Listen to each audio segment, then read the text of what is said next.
2 o'clock. I have to do some craft work. So I thought, okay, well, we'll just go live again and do some craft work. I'm going to try this in landscape because it gives me better context, or for you, it gives a bigger picture. It's just sometimes very difficult to broadcast this way with everything that I'm working on down here on the table. Today, for those of you that have timid tummies or are squeamish about certain things, you may not want to be here because I have a bucket of teeth and I'm fixing to make some jewelry. I also have some mink jaws and I'm fixing to make some keychains. And so if you're squeamish, please don't join me. Hi, April. So I'm trying to do all the crafts that after I do them, I can clean. And then I can do like the fabric crafts after I've cleaned. So what I've spent the last hour doing is taking my good old toothbrush and cleaning up some teeth. Now, a lot of people do not like them perfectly clean. They like to see the discoloration and stuff on the teeth. Now, do I sanitize them? Yes. They go through 3 sanitization processes. And I normally glue the teeth in, but if I'm going to put it in resin, there's no reason for me to glue the teeth in. So if they have like anything stuck on them, I will like go through and brush, or I'll do a peroxide bath on top of my other sanitization processes. So what I'm doing right now is just trying to give him a little extra cleaning because this little mink did not do proper dental care. I can talk. Hi, Denise. So the video I did earlier, I know a lot of you are shocked by that. Y'all, I know stuff I shouldn't, like, I know stuff that people you don't want to know. And I try not to visit there in my brain, but when I saw what I saw, I had to talk about it. So I talked about it. That video may not be up long. I'm braver than most people because I already have a target on my butt because of my job that I did for so long and because I still have people coming out of prison that I put there. So it's like, I'm already have to be careful. I already get notifications of releases. I already know the people I should worry about. But I just had to speak about it because I have literally tried to be the voice of reason and be like, listen, I will always try to err on the side of caution and never jump into Alice in Wonderland with you, like down the rabbit hole. But I really feel with what I saw in my deep dive late last night, early this morning, that there is potentially a reason to have a little bit more concern than we've been having. So yeah, that prompted that video. So we'll see how long I'll leave it up. I don't know. I have my handy dandy UV resin with me. I can talk. I just not slept in the last 3 days very well because of this cold. And when I get a cold, it makes my RSD kind of amp up. So my body fights me at night and I don't rest very well, but it's okay. Someone earlier in one of the comments is like, you keep saying symbology, it's symbolism. Actually, when I was trained, it was hyphenated because it's half symbolism, half psychology. So we were trained with symbology. And it was a cute little moniker, I'm sure. But it's the way I was trained, so it's the way it sticks in my head. So it's the way I will talk about it. Y'all, as I file down this little edge off of this mink thing, there are things in this world that you don't want to know about, that you don't need to know about, that will change your life if you do know about them. And it will change the way you view the world and how you are integrated and able to socialize. And I try to save you all, salvage you all from most of that. So I'm just trying to get enough information out there to keep you safe, but to not make you have to go down the road I have gone down. And yes, I do actually have a drill that I have a grit pad for, but this is such a small little thing. I was afraid I'd fling it across the room with the drill. So I'm hand filing this bone. I'm going to be resin setting it in this key fob. Isn't it pretty? It's so pretty. And making some keychains, and I've got one more ring left. I've got some bracelet stuff in. This is my contribution for bleeding my husband dry, always asking for craft materials. Because I'm bored and I need to keep my hands working, or this neuromuscular is going to take the function of my hands. I already struggle, and that's a big reason why I'm having the issues with my eyes right now as well, because of the neuromuscular advancement. It's not advancing in my organs really as much as it was. Like, it's chilled out quite a bit there. But my eyes and my fine motor skills still, it's a constant battle. So I just try to stay busy and do things that will keep my hands functioning.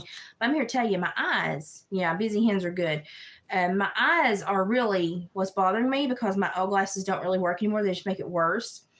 And I love to read. Like I keep like 7 or 8 books in rotation at all times. I'm one of those.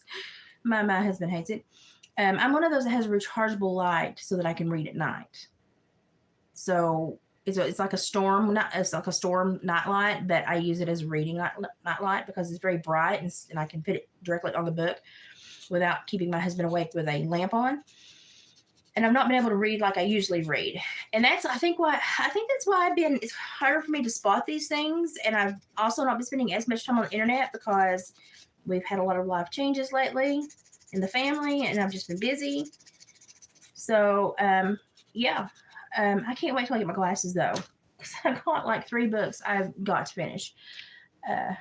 It's killing me. Denise, it's good to see you back. Throwing up links. I've been worried about you. I've got some stuff after I get done getting. Oh, that's going to bother me shaking. After I get David prepared for this next vendor sale, which I don't know if I'm going to be able to attend or not. We'll see how my legs are doing. But after I get David prepared for it, I will be working on a little box of goodies for you. So as a pick you up, because I know you've not been feeling well. And I know what it's like to not feel well. And then to be alone and not feel well. And have no one really know you don't feel well and nobody really check on you because they don't know to check on you. Okay, so what I'm going to try to do is I'm going to try to plier snip the back sharp side of that off. I filed the front down to where it will not catch or hurt anybody's finger anymore. I want it to lay a little bit flatter. So I'm going to try to do this without breaking the bone, breaking the whole jawbone. Avert your eyes. Oh, that worked out phenomenally. Okay, so what I've got is my resin and my light here. And hi, Cindy. And so I'm going to do some crafts today that are not your normal run-of-the-mill things you see from people. So today I'm going to be working with mostly teeth. I've got a mink skull and another jaw in a secondary whitening soak because I'm going to be making a mink jaw necklace. So I want it wider than, because people like the rustic look on keychains and stuff, but for the jewelry they like a wider look. So I'm gonna send it through another whitening wash. Boy, look at my hair. I'm telling you what. I'm fixing to color my hair too. It's gonna be I had a request in YouTube Studio, a ghost message saying, why don't you ever diddy yourself up? You always look like you're homeless. And I'm like, eh. So I'm going to recolor freshen my hair. And yes, for all you people that have wondered your colors, I'm going to go purple because purple is my favorite hair color. It goes really well with my brown because it darkens in the fall and winter. But don't think anything about it. It's just it works well with my skin color. If I tried to do the fall and winter reds, I look sick. So I can't do those. My red hair has changed too much in my life. So I'm going to go to a chocolate purple for the winter. But it's not permanent. It washes out, so I have to keep it up. But everything I use is wash out, so don't freak out about my hair. It's fine. I'm not killing it. It's not wanting to stay in the bun today, but, we'll deal with it. Oh, Gypsy. Oh, honey, I'm so sorry. As a caregiver, you get so emotionally attached, and you love these people. And they become your family. They take over a little corner of your heart. I'm so sorry to hear that. If you need to talk to me, you know how to get in touch with me. Cindy's crafting too. I've got another post office run to make because the feet for the gnome are drying and the heels are taking a little longer because they're thicker, but that's okay. I'm baking them in the sun. In my kitchen windowsill. When I send some stuff, I may send a couple things to help pick you up too. Bless your heart. It's hospice. It's still hard, even though, and for me, like with my granny, I think her being hospice makes it even harder because you think you're prepared. and then you realize, crap, I wasn't. And I don't think there really is any way that you can prepare for losing someone, even someone that you're caring for. It's just, if you're human, it's going to impact you, and you just, it's good that it impacts you because it means you care. That's good. It means your heart is open and you care. But it sucks because it hurts. And it takes us sometimes so long in this world to find people that we really gravitate to and like. And sometimes we find them late in life. And it's like, I just got you for a season. Why, I don't understand. I wish I could have had you my entire life. I could have learned so much from you. But there's a reason for that. We don't always know. But there's a reason that we get people for the time we get them and for the amount of time that we have them. There's a reason for it all. I met a lady several years ago, and she was a blessing. Even though it ended very poorly, she was a blessing, and I will always love her. And but it ended so poorly because of Rona. And it was just, everyone went crazy, and she just went a little crazy too. And I just flat blank told her I ain't going crazy. She said, "You're not worried about this?" And I said, "Listen, I handle what shows up at my front porch. And when it shows up here, I'll handle it. But until then, I'm not going to freak out about it. Because the energy you expend is important. And it's a currency. A lot of people don't understand that, but it's a currency. A lot of people market in it. And that's why a lot of people are on YouTube. Be careful where you put your energy. I can't tell you that any more carefully than I have told you that 5,000 times now, I believe. And she started placing her energy where I was not willing to follow. And she got mad because I wouldn't follow. And I'm like, if you have not noticed anything about me yet, it is that I don't follow. And she got really irritated with me because I would not listen. And I said, no, I am listening. I'm just listening differently than you. And I'm hearing the message differently. And I said, it doesn't mean that either of us are wrong. It just means that we both hear it differently and have different paths. And she could not accept that. So our friendship ended. And I still love her. I have her initials. She was so important to me. I put her initials on my arm. People are like, why don't you cover that up? Because I still love her. I still have wonderful memories with her. She's still someone that I think about often, and I try to send good vibes to. But just the friendship ran its course. But she was, without her for those few years, I likely would not still be here. She paid for a medication for me that I pretty much saved my life when I was having a lot of the pancreatic issues. And I couldn't afford it. And I was fixing to go and stay for a week for basically dialysis for your pancreas, but they were not sure it was going to work as well as the medication, which was like very expensive. And I couldn't afford the medicine. My insurance wouldn't pay for it, but they would pay for the hospital stay, which I did not understand because the hospital stay was going to cost more. Hello. And my pharmacist called me and he's like, you can come pick up these injections and take them to your doctor's office for administration beginning tomorrow. And I was like, I didn't pay for them. I couldn't afford them. He's like, someone paid for you. She bought those injections and quite literally saved my life. Yeah, I've had 4 insurance companies in the last 3 years, and finally I'm at a better place. I just had to shop around and purchase the ones that were better. And you gotta spend a lot of money on insurance, but I also spend a lot of time in the hospital normally, so it's worth it. But when you have pancreas issues. I have a burned out pancreas from the neuromuscular disorder affecting it. I don't drink. I'm a type A. I don't drink. I like control. I'm not someone that goes out and parties. And finally, every time I get slammed in the hospital, my doctors and specialists finally convinced the people at the hospital, because we don't have a local hospital. They're like, dude, it's because of the neuromuscular. And with Daniel, I finally found a pair that work well together, but it took me several attempts at purchasing ones that I didn't like. And boy, when you pay money for something that doesn't work, it makes me mad. But she saved my life. Like I would not be alive today. I really honestly don't believe I was so sick. Without those injections, I don't think I would still be here. So she saved my life. I have fond memories of her. I love her to death. But I can't tolerate, it's great when you're positive and you bring great things to my life. But if you're bringing anxiety and stress and worry, and you're asking me to not only accept what you're going through, but to mimic and go through it with you, no, I'm not. And that's an outlandish request. And I'm not going to go down that with you. I choose my own path in life. Choose my own emotional setting. And it's normally on neutral. That's where I try to stay. But our friendship did not end well at all.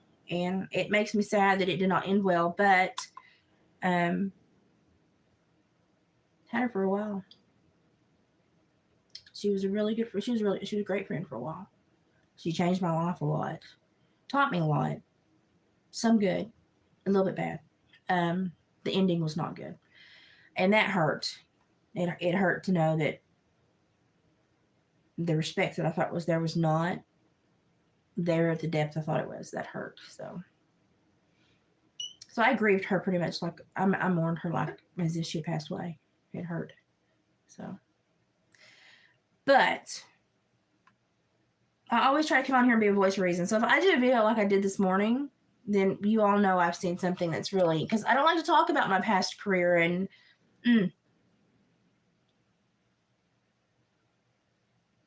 Daniel, can you see the difference that's happening in this small area that's funneling through, and the different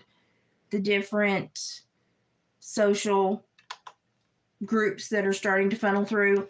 Are you seeing it? Because I'm seeing it, but no one else wants to. Yeah, boundaries will make you lose friends, but if you lose friends for boundaries, they weren't really your friends. That's kind of how I think about it. I think, well, I got her for a season, and then she decided to become a different person and not respect those boundaries anymore. And I just won't be in those relationships. So I just couldn't be there. But yeah, our demographic here is changing a lot lately, a lot. And especially if you drive an hour to 2 hours in either direction, or in any direction, it is horrific what is being seen. The numbers of new influential groups of people, and the amplification and increase in violence, and especially juvenile age violence. Like our juvenile probation and state-ran facilities are full. How do I know this? My aunt is a psychologist, and she manages several, and they're full. And so adult behavior, yeah, they're getting out quicker. So you're getting recidivism rates that are increasing, and you're seeing a lot more of your misdemeanor or low-level assaults, violent, minimal violent stuff. But when it comes to children, you're seeing some horrid, huge changes in behavior. And you're seeing them require placement much more often at an institutional level within the state. Which should freak everyone out, but no one seems to be worried but me. Don't understand that, because you think, you see kids getting locked up for really horrid behavior, that's an indicator that's learned behavior in your society is changing. Nobody's worried. And I just sit here and go, okay. Okay. And I keep my eyes open. So, but I don't spend a lot of time on the internet, like deep diving and stuff. But when I heard Ryan say that, I did go and start watching. And then I went, oh, frig. Because then I had to address it. First keychain, mink jaw, stainless steel. It's got a pattern to it. It's not flat. It's got a little, so you can kind of hang on to it. It's not slick. And I'm going to put a key ring in it. Isn't that pretty? It's so pretty. Put a key ring in it. So society is changing. Why is society changing? Why does society ever change? You like trolling people? I mean, it can be fun. I caught a glimpse of something so real and so with so much bravado in your face yesterday between about 6 people on YouTube that I was like, oh crap. Because bravery means it's been going on a while because they've gotten brave, they've gotten bold. And so you have to then, that there's time invested in this behavior. Cute, that's cute. But I didn't like what I saw. I didn't like the indicators, and it freaked me out, and I needed to tell you all, but I didn't tell you all everything, because if y'all knew everything, I'm not going to do that to y'all. I am not going to be the one to tell you everything. I'm not going to dig in my bucket. Oh, teeth. They openly showed it, yes, but they do it in minimalistic and subversive ways where you have to almost have a mind that links the chain links. And I'm here to tell you, I'm getting rusty where I've not had a badge in a few years, and I try to leave that field. I try to walk away from it. So I don't even go and watch these panels. Yeah, Cindy B, if you know, you know. I don't even go and watch these panels a lot. Because number one, I don't like the drama. I've dealt with enough of that. Number two, I'm not out to do corrections anymore or investigations anymore. I like to spread knowledge, awareness, and to have people calmly think about things. But when I saw it all linked together, and literally, like, my husband didn't get into way early this morning, like some of them are coming up. And as soon as he laid down and I was watching stuff and I saw a panel that had like 6 people on it, all of a sudden I saw all the links between each of their screens, and literally went, said a bad word. And he was like, what? And I was like, nothing, go back to sleep. Literally, it just popped out of my mouth because I was just training my brain, my parole officer brain finally came back and went, hey, lady. And I was like, crap. So it was not enjoyable for me to see that and to have it link again in my head. And yeah, so it was not a good experience. But then at that point,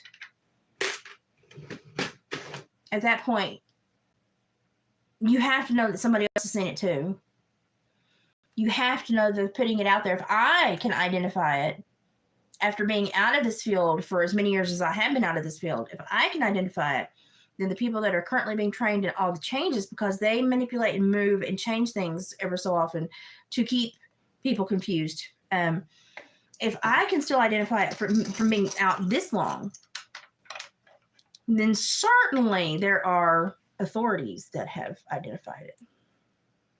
So why is it not being handled? So, and that's where you have to go, okay, is it true symbolism? Are these people truly in this world, or are they just playing games because they know enough, either by knowing someone that is in it or by doing research that no one really needs to be doing? Do they know enough to just be stupidly dangerous? Because they're putting themselves in danger more than anyone else if you're playing with that. But either way, parents should have a working knowledge of this world, that because it's very important. You can't protect someone from something unless you know it exists. And so that's why when I see stuff that I think that you all need to know, I try to tell you all, but tell you all in the nicest way possible. I'm pouring resin, so just a minute. I try to tell you all in the nicest way possible so that I won't freak you out.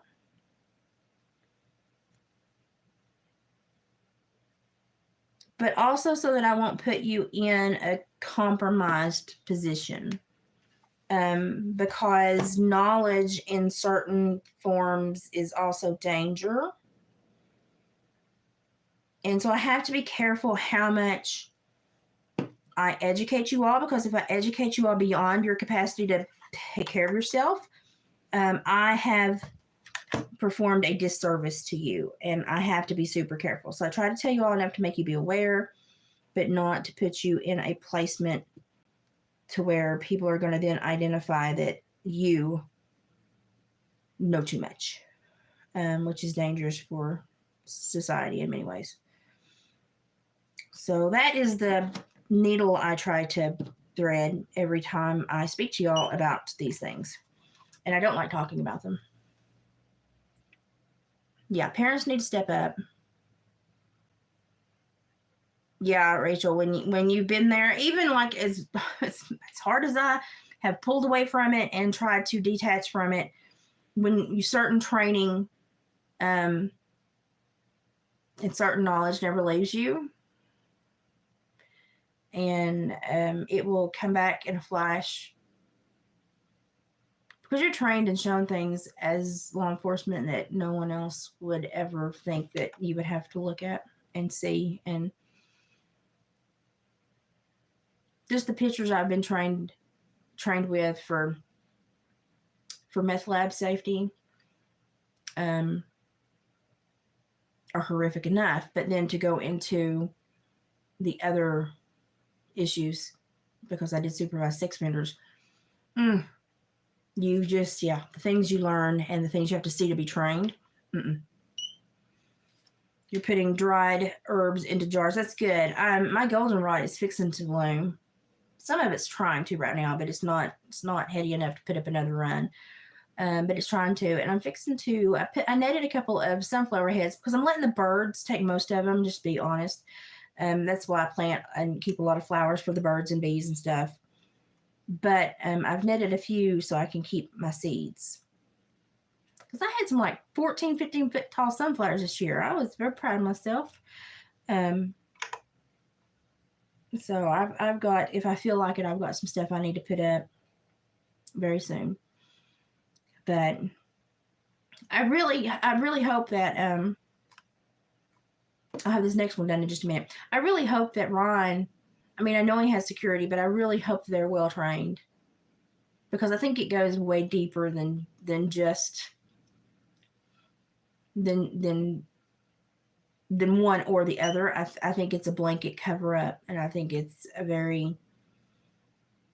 think what's going on is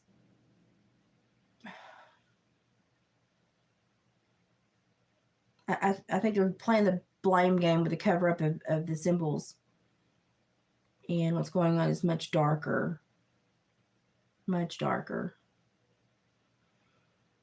Yeah, they seem to be. His security seems to be well trained. I hope they're well trained in this realm of things, because the realm that some of these people are playing in is not.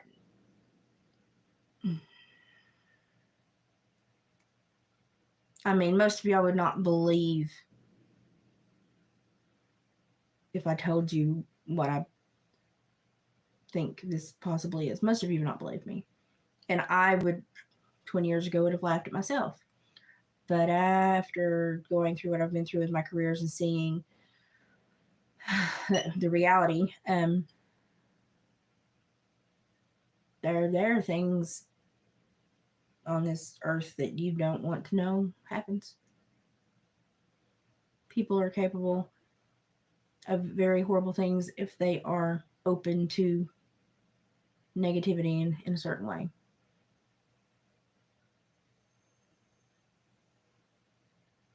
Yeah. I mean, yeah. I think if you watch that Crazy Girls video, there is one name that she mentioned, and if you understand that name and the reference to the maternal inclination, you know exactly what's going on.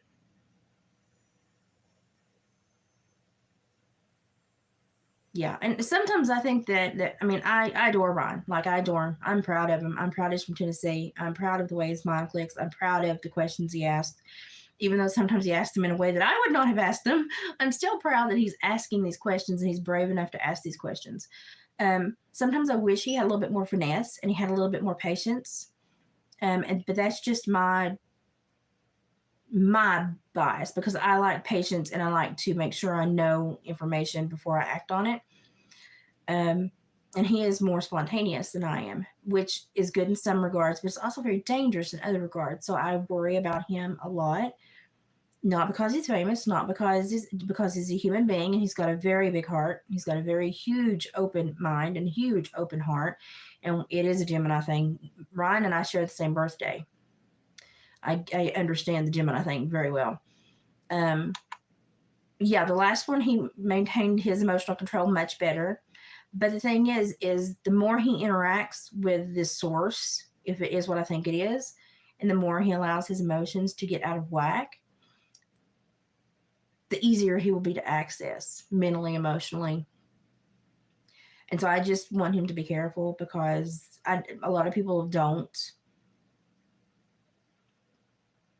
They wouldn't validate what I'm saying unless you have seen certain things.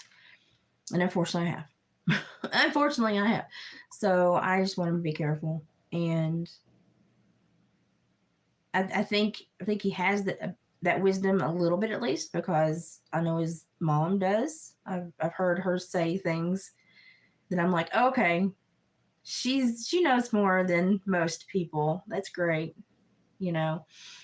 Yeah, like people want to go to church every Sunday and believe in Jesus, but then they don't want to believe in the other side that the book speaks of. And I'm like, pretty choosy there, aren't you? Because if you accept one, you have to accept the other, and they have to accept the knowledge of existence of the other. And a lot of people don't, but a lot of people would not understand what human beings do when given power, authority, and what they perceive as a status through a world that is very much geared through all of that crap. So, Jojo, yeah, you're dead on. Yep.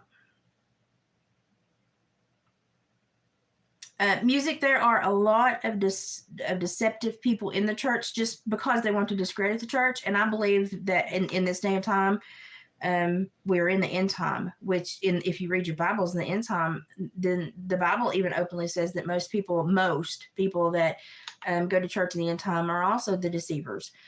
I was raised in church, but I have had a very big aversion to gathering with certain groups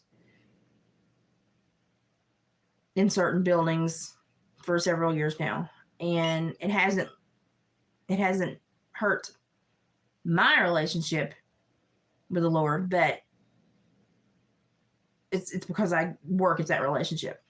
I don't have to go to church to work at that relationship, but I've just gotten a very negative feeling the last few years. And the more I studied, and if you study the book of Revelation, please cross-reference it with the book of Daniel. It will make so much more sense.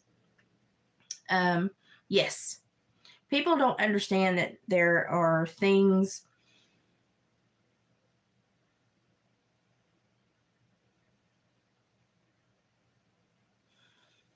there's no making sense of it without sounding crazy, but there are things that were placed on this earth before man was created. I'm not even placed on this earth, that were just in existence before man was created. And they're still playing their games. So you got to be careful. I mean, the Bible talks about it. That people don't want to believe the bad things.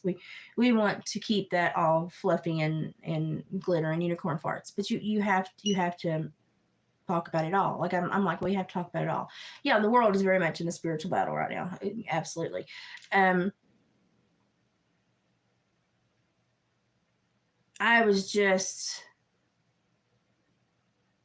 should have watched those panels. I just really didn't want to. I didn't want to have to listen to all those stupid people. I didn't want to have to sit there and put garbage in my head.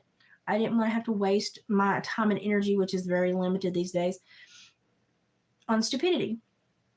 But once I clicked on about 4 links, it took me about 2 minutes into each video to go, crap. So, and then I clicked off because I was like, well, we're not going to give these people any more energy, time, likes, viewing time, nothing. And that was the way I felt. Now, do I know any of these people? No. I'm just looking at the environment they're creating with their behavior, what they're putting on their bodies, what they're portraying in their backdrops, and things they're saying, how they're saying it, the things they're choosing to make funny that aren't funny, but also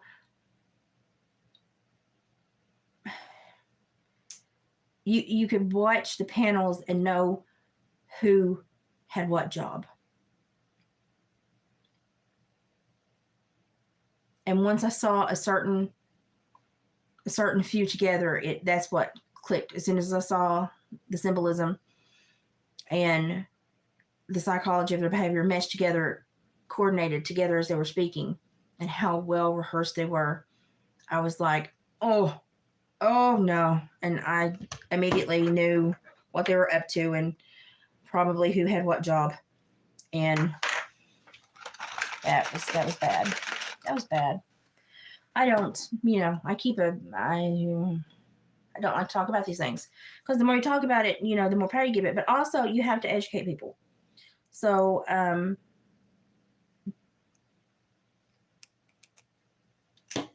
and while yes, the tattoos and stuff that they're showing are definite, also warning signs. I don't think that I think that's a cover. I think they're using those tattoos and using that symbolism for that group to throw people off, because it wasn't represented correctly. Placement, colors was off, and when you looked at the other side and understood, I was like, oh crap. So I just kind of, at that point, I was just like, I'm done. I just made a fang one, 2 canines, 2 canine teeth from a coyote. This is coyote teeth. So I can do this, and then I can clean up and disinfect and start with other stuff. So that's what I'm trying to do. And I'm trying to take the teeth that are pretty, but they're not like what I would use to make earrings. Like, this one is a bit odd shaped, and he blended off the point. So that's not one that I would choose to put in an earring. So I have to choose to do something else with it. So I'm trying to find other things to do with some of the other stuff. I'm eating my own hair. And I've got this little bracelet. I'm gonna do this little bracelet next. I've been saving up the small teeth for this. This is stainless steel. It's actually pretty strong. I was actually thinking it would be much more delicate than it is, but it's actually pretty strong, and it's got the resin cups. So I'm gonna put tiny little raccoon teeth in here, and I'm gonna do this. And yeah. So y'all have heard me joke about stuff like that, like the lady on Instagram that grew a cucumber and then told people to message her about what it is to be a green witch. And I was like, slow your roll, honey, you grew a cucumber. I can make a lot of jokes about it, but the stuff that they were doing, I can't joke about.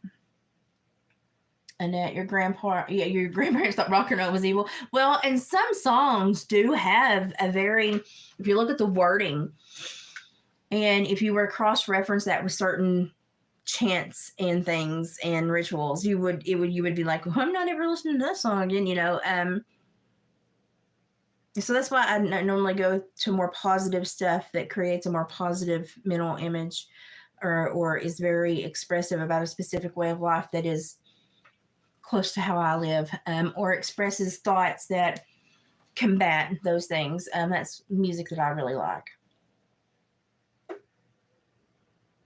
I did actually hear a clip about the trailer reference, and that just made me mad, because there is never a time or place for a joke like that. Flaming skulls are kind of adopted by a lot of different groups for a lot of different reasons. Skulls are prominent in a certain security threat group that is very close to my area. But a lot of people are just stupid and get skull tattoos and don't understand what they mean. So you have to that's when you kind of go, okay, I need to know this person and a background before I can truly make a decision on what this means. So I had a guy come out of prison once that had a whole skull cap that was flames, and they had he had the knobs under his skin and had devil horns tattooed over them. And I sat down next to him and I was like, well, I'm your parole officer. And he's like, oh, nice to meet you. And I was like, probably not. Probably not nice to meet me. Because we got to go through your history and I've got to ask you some hard questions. I said, but the first thing I want to ask you is why? Why did you shave your head and tattoo your skull? And he's like, why? Why? Well, why not? I mean, heck, you know, if you're a tough man, you know, I was like, but are you really a tough man? I was like, in nature, the animal that, you know, has to put on the biggest show is normally the weakest and most submissive. So, are you okay? Oh, and he was so offended, but I was trying to gauge his response and his how quickly he would be to trip a trigger and go mad, you know, go postal. And after a while, he sat there and he goes, you know, you're not wrong. And I was like, I know I'm not wrong. I was like, so how did you fare in prison? Was it a positive environment? Did you have a good stay? And he's like, no, not really. And I'm like, oh. I was like, so how many hours did that take? He was like 14 altogether. And I was like, man, that's a lot of wasted time if it didn't help anything. And he's sitting there going, well, dang, you're making me feel bad now. And I'm like, oh, I'm sorry. I'm just concerned that you would go through that much pain for something that wouldn't work. And I was trying to really push his buttons because he was not a nice man. And I thought, if we're going to have a problem, we're going to have it here in the office on day one. He actually talked to me for quite a while and was doing good when I left that county and moved to another county to work. So who knows?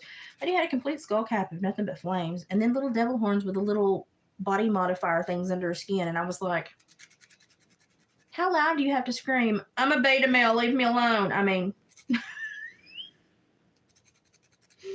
I got tickled with him. We had a couple good laughs though.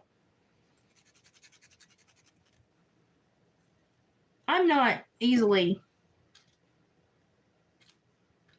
I don't know. I guess I'm not easily impressed with people.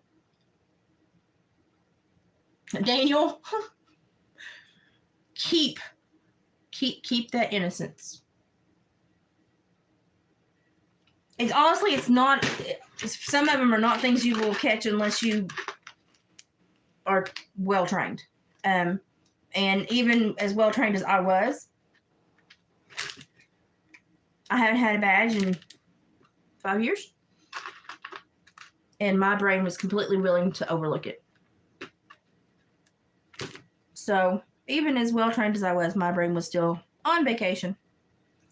And then when the training snapped bad, whoa, it all came flooding back. And, you know, those are things that I had compartmentalized and locked away, and boom, there they all went. Yeah, Gypsy, I looked at a whole bunch of that. I've been looking at the jewelry and stuff. There's certain things that we want to be able to purchase some stuff to be able to do, but we have to kind of build up to that to buy it, because some of it will require certain machines or presses or something. And so there's certain stuff that we want to be able to build up to do. And then there's some stuff that we are not. So we're wanting to build up to where we can do some earrings that are going to require some leather work behind them and some embossing. I'm just filing the nub off the back of this tooth so it fits into the basin better, if y'all are wondering what I'm doing. I'm filing down a raccoon's teeth. So there's stuff that we want to work up to do, and we're looking at a lot of, we made the first purchase in leather stamps and our first big leap toward embossing the other day. And I bought David his first banner to put across his tent or his table, wherever he sets up. So, and he's got 2 business hats now that's got all his stuff on it. And we've got some t-shirts and stuff. Just for him to wear when he's, you know, out at these places, so that they have information they see. Even if they don't take a card, maybe it will register later and they will come visit our site or something. And so we're trying to gradually build up to these things. And so what we're trying to do right now is just kind of perfect and make more professional what we offer right now, kind of refine what we're doing right now. And then as we are able to save up, look at expanding what we do. And I know David is really interested in leather tooling. I'm sorry, when I turn that light on in here, it gets really hot. Oh, that is such a beautiful tooth.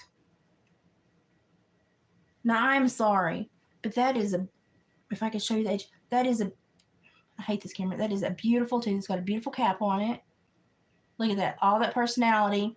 And then the points are perfect as well. Look at that little personality bulb on the end there. That's such a pretty little tooth.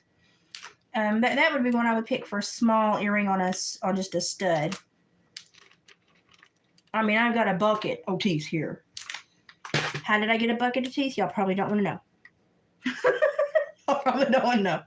I have a bucket of teeth. So, I do weird things.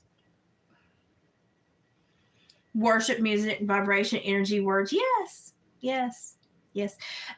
You always need to try to expand your mental limits, and always, but always in a positive way.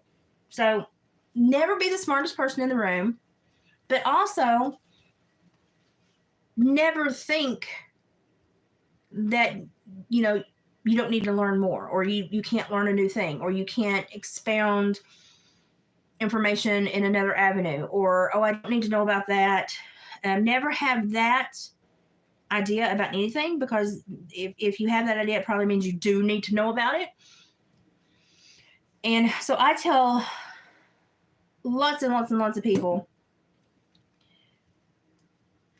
to check out the weird and wonky, as long as it has a positive, as long as it's backed, as long as whoever's telling it, is backing it with a faith or a spiritual component that you are okay with. Check it out, because you will learn things. If you are willing to accept that you don't know everything, you will learn way more. And so I have actually found somebody that I really will listen to, because they know so much more about things in life that I don't know about, like IT data and all this crap that I'm not well versed in. And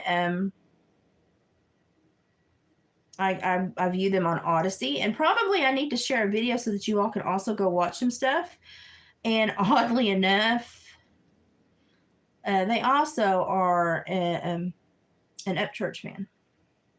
It's amazing at the people that follow this young man at the different walks of life and the different backgrounds, but how we all end up in this fan base, but we're all so different. And I find that worth looking into, because, he's relatively new to the scene, hasn't been around forever, but yet he has acquired a Heinz 57 component in his fan base that normally takes decades to build. And I find it very interesting. But this woman is very, oh my God, so smart. IT knowledge, data point, geological studies, brain just works in ways mine doesn't. And sometimes she'll go out there to where I'm like, I'm trying to follow you. I don't know if I can follow you that far, but I'm trying. May have to circle back on that one another day when I'm, having a little bit more of an open mind, or I'm feeling a little bit curious. But I listen to her, and more times than not, she has been right about what she's been stating, claiming, talking about. And so, I need tweezers in the worst way. So I have started really paying attention to her in the last little bit. And she is a Christian. And it's, a lot of people have a problem with her because they don't think she is a Christian because of what she states. But I've now met her. She is very much a Christian. And I enjoy her thought process so much. And so I may have to send a link to let you all also look at her, because she says stuff that I'm like, oh crap, really? Oh God, I don't know about that. I'll have to research it. But then I go to research it and I find out I can find little trails of truth that I can compost, and I'm like, oh my gosh. And then I'll wait a few. Daniel, I'm talking about both, but they're using one as a cover for the other with the symbols. But then she'll say something and like a few months go by and it'd be like, holy crap. She was right. She was right before the news, before media, before research studies, and I'm like, so now I've learned not to question her at all, just to soak it in and realize that I have a capacity that stops here, and I need to watch her because hers goes far beyond that. And so I spend a lot of time trying to digest all of the knowledge she spits out. And it takes me a while sometimes, but I tell my husband, he's like, why do you spend so much time watching this channel? And I'm like, well, I really like a few people, and he's got to meet her too. So, and he appreciates her personality. He likes her quirkiness. It's something that we both appreciate. But I tell everybody about her when I talk about her. I'm like, she's strange, but she's strange in all the best ways.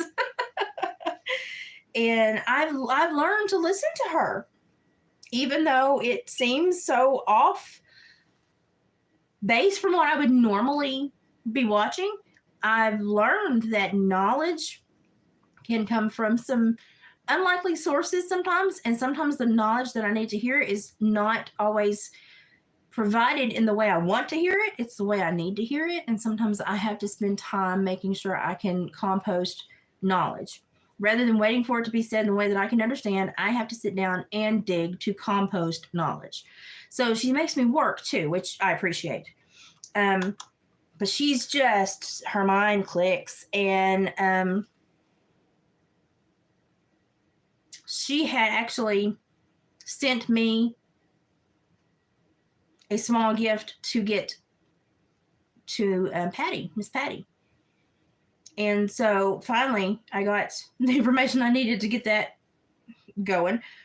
And she'd given it to me several weeks before all this stuff happened. And she was like, this has great energy and it is great. It will help protect from data attacks. And this was several weeks ago. And I was like, okay, well, that's cool. I was like, data attacks, this little rock does, okay, that's cool. I've learned a lot about crystals and gemstones and how they're used in the Bible and how the Lord requested that they be in the foundation of certain buildings, and they're not negative witchy things. They're things that were created by God for use for us, just like everything else. And we just have to appreciate them and respect them and understand them. And so I was like, cool, I'll get it for data attacks. Cool. She's like, she needs to keep it close to her or her computer or laptop when she's doing live so that people cannot send attacks through, because I feel like there's an attack pending. And I was like, oh no, we all love Miss Patty. We all, and then boom, all this happened. And I was like, well, crap. And so, and I'm sure Patty there for a couple of days probably thought I was crazy, because I was like, I need your address. I need a P.O. box to send you something, fan mail, something. But I need to be able to contact you and let you know it's on your way, because it was very expensive. It came from across the pond over in the UK. This rock has traveled the globe more than most people. And it was very important that I get it to her. And I was trying. And then as soon as all that happened, I put it in high gear. And I was like, I really need your address. I need to send this to you. So, yeah, I'm probably the reason that all that was posted the other day. But then I was like, okay, you know something? I'm not ever going to say you don't know what you're talking about ever again. And I was like, I'm fully accept that you have knowledge I do not have. So I just kind of roll with it now. And she's become a great friend, actually. The rings on the... Yeah, I know. And a lot of people like for those rings to stay there. They like the I get a lot. And listen, when they first come out of their mouth, they're very discolored. This is super clean after like 3 sanitizations. It's super clean. But for a little while, I would like dust them with chalk paint and put some sealer on them. But it was just so much effort. And then I realized a lot of people prefer their natural color, so I stopped doing that. Raccoons are terribly cute, but they're hateful little cusses. They're hateful little cusses. A river otter is the most hateful animal I've ever met, to be quite honest with you. Besides a wild boar, a river otter is a turd. Okay, Daniel, take care of yourself. See somebody good. A lot of people get wigged out with the stuff that I do, and I'm like, why are you wigged out? Because it's normal for me. And I understand that some people that have never been raised in the country, have never seen roadkill, have never had to provide meat for their own table.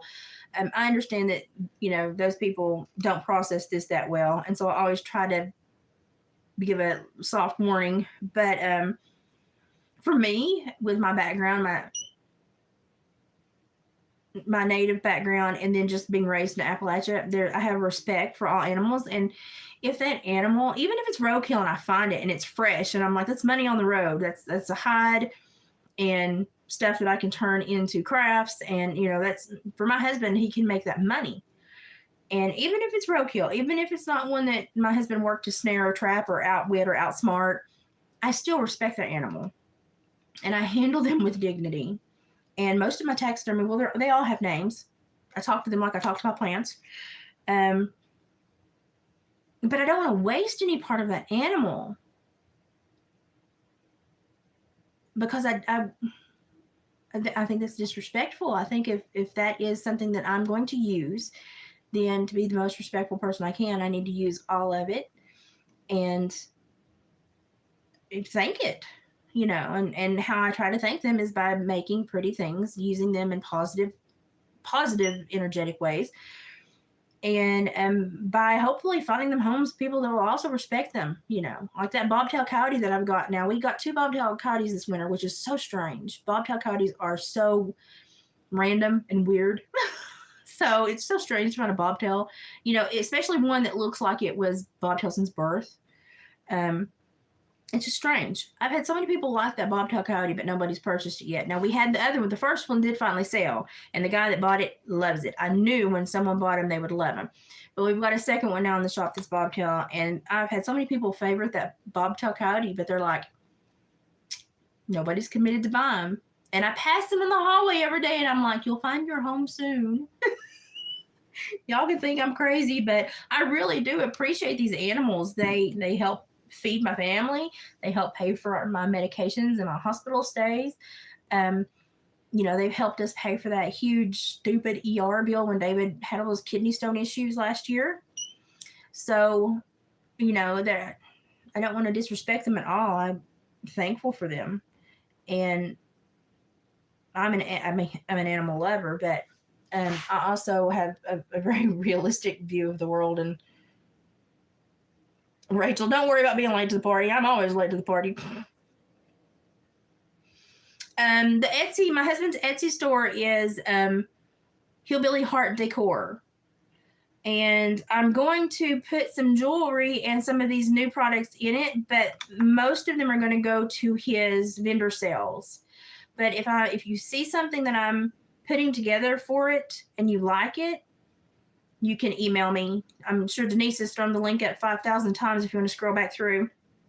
You can email me, or you can go to my husband's Facebook page, Hillbilly Furs, and message him. And if you want to do, if you want something, but you want the security of it, like an Etsy purchase for your credit card or debit card, because some people do, and I understand that, then he'll be like, okay, well, I'll do an ad and send you a link and you can go buy it. Because a lot of people want that protection, and that's fine. We understand that. But he also does PayPal payments with people that do like specific personalized orders. Like they want a keychain, but they want it personalized, or they want a skull, but they want it painted a certain way, or they want it on a certain plaque stained a certain way. So he handles all that through Hillbilly Furs on Facebook. I just try to make pretty things when I have a moment and I catch jewelry items on sale online. And because he does keep me in craft items for this really is my physical therapy. Like my doctor's like, just keep doing what you're doing. your hand strength is not degrading anymore. The trimmers are better. He's like, just keep doing what you're doing. And I'm like, okay. He's like, what are you doing? I'm like, I'm weaving dream catchers. I'm working on fur purse palms and keychains. And, he's like, well, just keep doing it. He's like, it's doing great. I did tell him one time, I was like, I make teeth earrings. And he was like, what? And I was like, Cody teeth. And he was like, oh.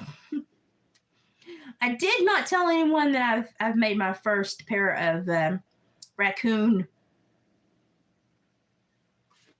private earrings, but I already have a woman. I put it on one of David's pages, and then she was like, as many sets as she makes, I want. She's like, I will put them in my shop. She's like, I want them. I will sell them. She's like, no commission. I just want them in my shop because they're so weird. And so David was like, well, okay. So I'm going to be making a lot of strange little earrings. Okay. Well, that turned out pretty, didn't it? Oh my goodness. And this is stainless steel, so it should not tarnish you. And it's actually really strong. It's stronger than I thought it was going to be. So I'm tickled with it because I like to kill jewelry. That turned out really pretty. And the resin should last longer than me. So whoever gets this should be very happy with it. I always double tap and make sure all my resin is set good. And even the clasp looks like it's good quality. It's a lobster clasp, but it even looks like it's good quality. So I was tickled with these. I bought 3 of these. Yeah, 3 of these bracelets to make. So this is the first one. This will be the first one. Most of my time was spent pulling teeth and cleaning teeth. So it goes in the bag.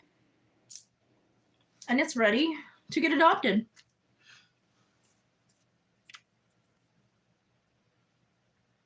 I don't like Facebook either, but David and I do it to keep up with friends and family, but I'm not on there a lot. But he is for his hillbilly furs. He's on there a lot.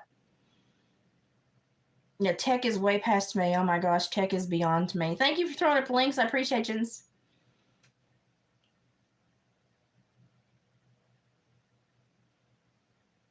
Okay, I will definitely later today throw up an Odyssey link.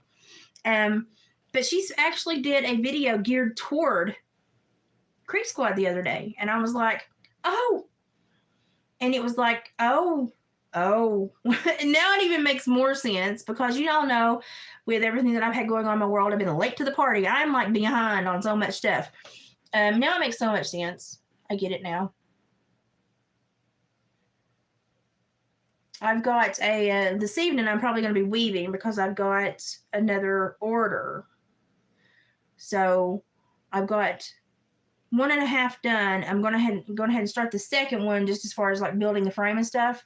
And then I'm going to try to finish up the half one that I have done because I'm going to get those in the mail. So Denise, if you want to start pulling addresses and getting to me, or if I need to send them to you so that you can give them, that's fine. I just need to know where to send them.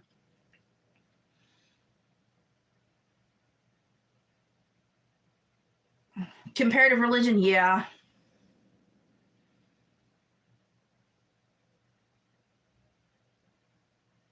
I mean, there are so many paths taught in this nation, and a lot of stuff is hidden in plain sight. But in the criminogenic department is kind of where I learned the majority of my. So I still miss stuff because I learned only the criminogenic forensic side of things, and so even stuff I'll miss if it doesn't have a kicker to bring back my training. I'll miss. So I learn something every day. JoJo, yeah, there's a lot of that going on. People don't understand that. That's why I'm always talking to y'all about positive energy and don't give your energy and be careful who you focus on. And, because intent's a very powerful thing. That's why I'm like, find positive people and all that stuff. Snuggles here. Hey. Well, I look like the window is really bright. And this stupid light bulb that David bought makes me look, I don't know, sicker than I don't know what. But it cost $8, so I refused to take it down. It was expensive. So it's up there till it blows. But it makes me look really like translucent pale again. And I'm actually tanner this year than I have been in a while because my body's a little bit healthier. So that me and that light bulb just don't like each other. So I'm not ever gonna let him buy another one of those color light bulbs again. It's a really bright, like almost halogen kind of thing. It's like, oh, it bothers me.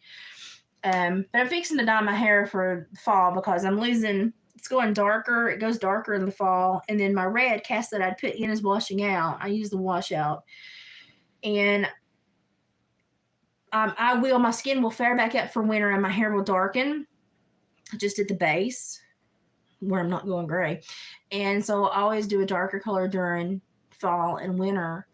And so I'm going to go back to my chocolate brown purple, which I know purple indicate, it's an indicator for all, but purple's my favorite color. Well, green is actually my favorite color, but purple is my favorite hair color. It goes the best with my russet that I have in there, and it doesn't wash me out like even some of the reds do. Even the color red that I was in high school that I try to mimic in the summertime, if I try to wear in the winter, will wash me out and make me look sick. So I have to change my hair color. I'm going to go back to purple, like a deep, deep purple.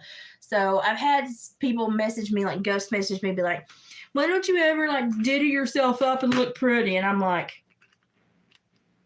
I don't have a lot of those skills, And so I've got somebody that if they're able, oh, that's a chunk of tooth. That's neat. I've got somebody, if they're able, they're going to come over this weekend. We're going to do a time lapse of her actually doing my makeup and like making me look good. And I'm going to post that.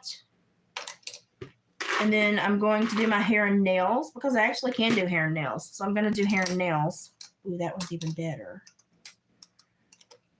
That one's even better. Okay, I'm going to do that one. So I'm going to do my hair and nails myself, and I'm going to let this girl come over one day and absolutely to the nines doll me up. And so that will be a video. We're hoping to do it Friday or Saturday. So that will be a future video for you all. And some of you may like it. Some of you may laugh at it. I will probably be one that laughs at it, to be honest. But I'm going to do it because it's been asked so much. And I'm like, okay, that's what you really want to see. By golly, we'll do it. So I'm going to do it. I'm going to let her doll me up. Now, I can't do eyeliner because my hand shakes so bad. I don't have the hand control. Y'all know my fine motor skills. I struggle with them. So, I can't do eyeliner unless I'm having a very great hand day, and I just don't have many of them, so don't even worry about it. So if it ever looks like I have on eyeliner, I don't. But I do have those shadow sticks that are big enough that I can hang on to and then fudge out. I do use those when I actually do put on makeup. That's too big. But I'm not very good at it. I can fix your hydraulics on your tractor. I can't do makeup. But she's going to come out and do it. She's such a sweetie pie. And this is a passion of hers. So I thought, well, I'm going to boost her and I'll share her Instagram and y'all can go and support her and tell her thank you for making me look like a human being. But she's wanting to do that this weekend. Yeah, there should be an Etsy link. But I will try to drop one in the community because Etsy's hard to search, y'all. Etsy's not user-friendly, is it? It's not at all. I've gotten really aggravated with them a couple times. I'm like, that's not user-friendly. Why did you do that way? So David will bring me the phone every once in a while, and he'll be like, I don't know what they're asking me. and I'll have to fix it, and I'll be like, Etsy, why did you do it that way? That's not nice. So, and then David will be like, sometimes I don't really enjoy this online stuff. He'll get real grumpy, and I'm like, it's okay. You've got to learn how to do this. But he cracks me up sometimes because he hits a wall when it comes to tech stuff. He's like, I'm done. And he'll hand me the phone, and then I have to figure it out. And I'm like, it's okay. I'll get it figured out. I'll fix it. So I fix it. I take day. The thing is he'll be working like 14 hours both days on either side in that day. And it's like he'll probably never even see me until I get washed off. So I'll have to take pictures and do a video to prove that I actually look cute. Now my hair and nails will stay on for a while actually, because I'm gonna do gel nails. I'm gonna do extensions and like nails. I haven't done nails in years, and I know how to do them myself, so I do them at home, and I just haven't done them in a long time. And now they've got these new ways that are much easier, and I'm like, well, I'll just do that. And so I'm going to do my own nails. And I keep gel polishes and wraps, so that's not a problem, because when I had to go into court every other goddamn day, I had to look really nice. Like for a decade, I looked really nice everywhere I went every day. Hair, makeup, nails, jewelry, I had to be courted. I had to look nice. And now I'm just like, eh. So I will have proof that I got all DD'd up, because it hasn't happened in a while. And I don't get recognized a lot, but I did get recognized the other day at the grocery store, because I let my hair grow. I used to keep my hair short when I worked for the state, and because you don't want to get in a fight and have your hair grabbed. But, I don't go out a whole lot. And I got noticed the other day at the grocery store. I jumped in. David had dropped me off at the door, and then he'll go park, and then he'll come back and grab me so I don't have to walk through the parking lot. And I got recognized, and next thing I know, I'm getting big old hugs in the parking lot. And I mean, it's nice when, when people want to say thank you, and I appreciate you. Even though I didn't appreciate you at the time, I appreciate you now. And I'm like, well, thank you. I appreciate you that, I appreciate that you took the time to tell me that. So it's nice to see people that have grown and learned and improved upon themselves. And so it doesn't bother me. But David gets really weirded out by it. He's like, I don't like it when random people just come up and hug you. And I'm like, it's okay. I know I haven't used it. Makeup is just not on my radar a lot, y'all. It's just not. And it's just not something I need in my daily life. But every once in a while, it's nice to feel pretty. But I've had so many people be like, well, you put some effort into yourself. And I'm like, hold up, Bubba. Okay. Put some effort into myself. Even though I never leave the house, I will put some effort into myself, and I will do my nails to show you that I can do my nails. And I will make my hair pretty again. It needs to be cut again. I really need to let my lady do my hair. She is so busy because she's actually learning how to do permanent makeup, and like she does tattoo work and piercing and hair and nails and all this stuff. And she's super busy right now. So I was like, I'll do my own nails this time. It's okay. And I know if I go visit her, it'll be a 3-hour process because we have to catch up. And so we go slow so we catch up.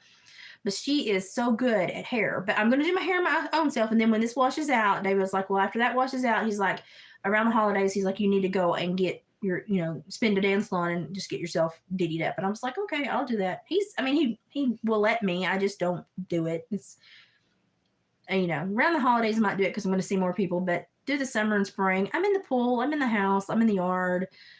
I'm covered in Cody fur. And it's just like, why? But he, David would pay for it if I wanted to do it every other week. He would be like, go ahead, do it. I just don't want to do that. I don't want to put money there. But I will totally dig out my gel polishes that are still good because I use them every once in a while. And I will totally dig out my nail kits. And I actually bought a new thing of the poly gel. So I've got a brand new bottle of that. It was only like $7. So I'm going to do my nails. I did my nails. Last time I did my nails was for Lane and Kaylee's wedding. So it's been a while. But I'll do my nails and I'll color my hair. And then I'm going to let her absolutely glam me up this weekend.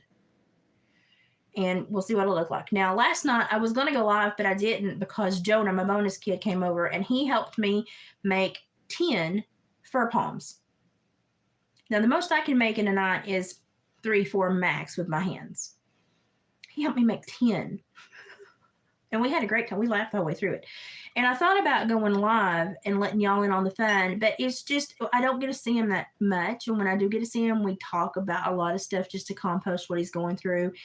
And I didn't want to lose that special talk that we always get to have because I turned on something that he didn't want to tell personal stuff to. So I just decided it was more important to have time with him and to let him talk and defrag and compost. And we had a great visit. Laughed. He stayed till about 11:30, I think. He got here a little after 8 because he has welding school, and stayed till about 11:30. And we made 10 fur palms. And then he punched 3 more for me so my hands would not have to work that leather punch because some days I can't. He helped me get so much stuff done. I was so thankful for his help. So I just needed a day with one of my bonus kids last night. Oh, it's Maddie doing okay. She's just growing up and blooming, isn't she? I'm so proud of her. I don't like the smelling hair dye either. It absolutely kills me. I buy a lot of the washout, the just the color depositing stuff, so that it just washes out, and it actually smells like shampoo. So you can get the Caracolor or the Adore Me, and it just smells like shampoo. So I just do it that way. But I'm fixing to drop a really dark purple into my red chocolate hair. And so the ends will be a more vibrant purple, but the top will be a much more mellow.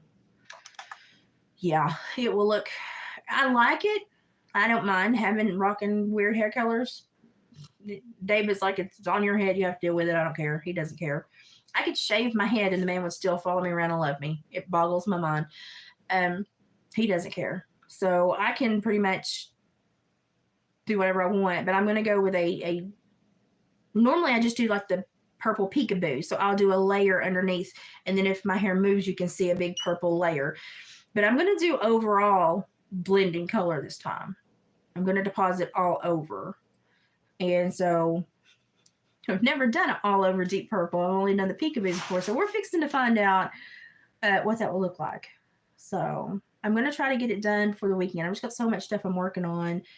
And if I have a good day, I try to work on useful things that are going to help David. I really love to sit on the riding lawnmower because I feel really useful when I mow the yard. I know that sounds pathetic to you people that are still, young and going and doing. But when you've been disabled and can only do certain things and you're not very mobile, being on something that is mobile is it's so fun. And I enjoy cutting the grass because I'm so OCD about getting every blade, and I love the lines. It's like vacuuming a carpet and seeing the vacuum lines. I'm weird. And so I love when I feel good enough to sit on the riding mower. And I was like, I'm going to try to sit on the mower tomorrow and mow. So I'm trying to get a bunch of stuff done this evening, this little stuff that needs to be done, so that tomorrow I can just sit on the mower. That's my goal. Because I find that just very fun. I know that sounds sad when I say it out loud, but I find mowing very, very fun. I can't weed eat anymore. Jonah normally comes over and weed eats for me. See, Denise understands when you get your abilities taken away from you, you appreciate even the smallest things that you didn't appreciate before. So now, like sitting on the mower and physically moving through the yard Jonah made a video and made fun of me, but it was completely hilarious. So I laughed about it. It was so true. When I get on the mower, I'm like, I'm going fast. I'm going real fast. He made a video of me and was picking on me. He's picking on one of his friends too. It's kind of an inside joke. And I told him he needed to send it to me because I need to put it in a video and show y'all. But he's like, I'm going real fast now. He's on a mower that's going literally at a turtle's pace. He's like, oh, I'm going real fast now. And I'm like, thank you, Jonah. But it's true. I do enjoy being mobile. There's how that one turned out. But he's got a great sense of humor. He cracks me up. So, and yes, it was very true. That's how I behave on the mower. I'm like, woo-hoo, I'm Mario Andretti, and I'm literally going 1 mile an hour. But when you don't normally have the ability to be mobile, that ability, when it is given to you, is very precious. So I love my mower. Don't talk bad about my mower.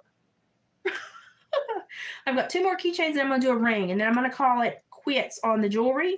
I've only got 1 bracelet done. I've got 2 more bracelets that I can do. If you're interested in one of the bracelets, I've only got 3. And I suspect that they will sell very quickly. His first sale is September the 24th. And I suspect that anything I send with him today, I probably won't see when he comes back home. So I'm hoping I can go with him. And I think Kim is going to try to go that way. If I get super tired or my body's like, nope, she can bring me back home. So that's the plan. I think we're all going to go together.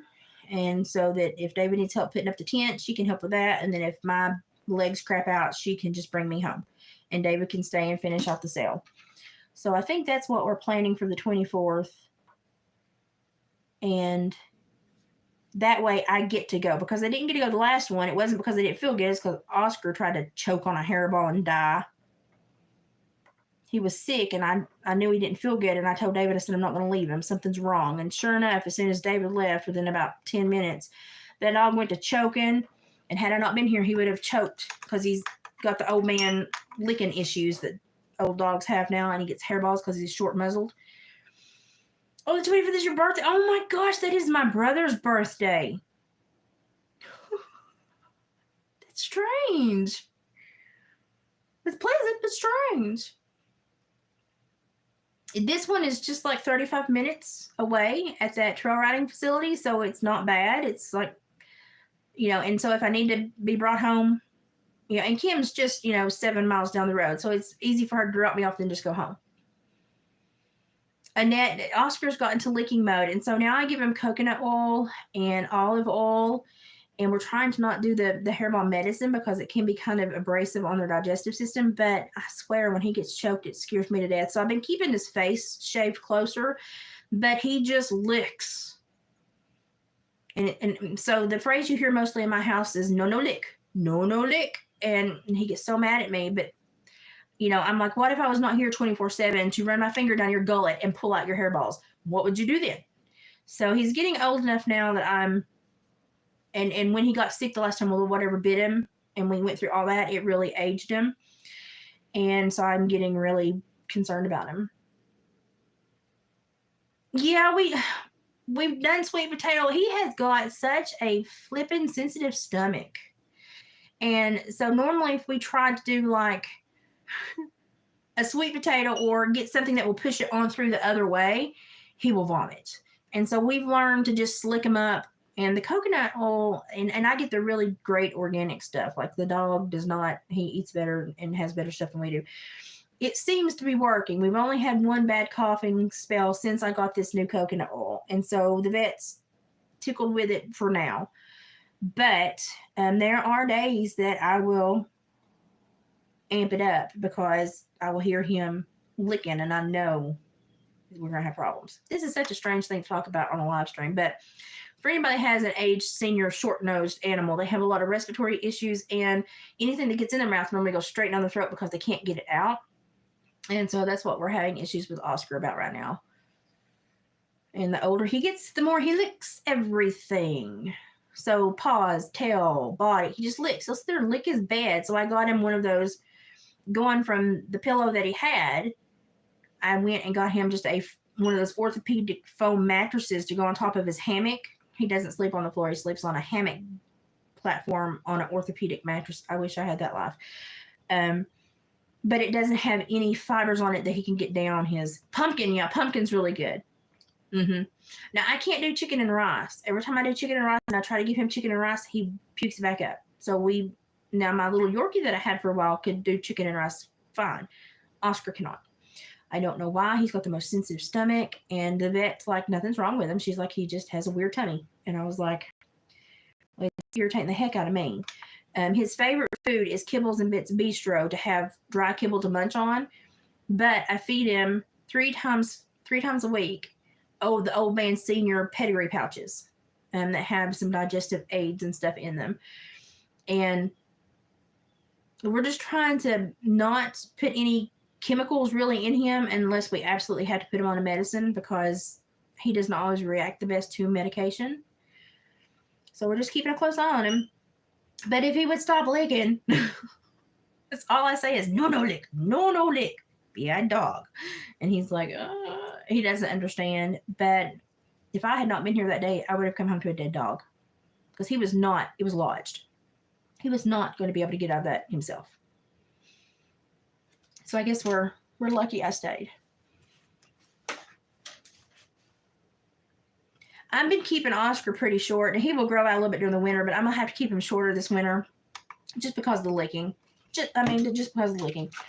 And so he's not going to be happy with me.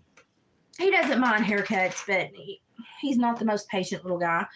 And so he's going to be mad that there are more. Now, he doesn't mind bath time. He'll jump in the tub. He'll jump in the tub before I even say bath time. He'll get in the tub and ask for a bath. The dog loves a bath.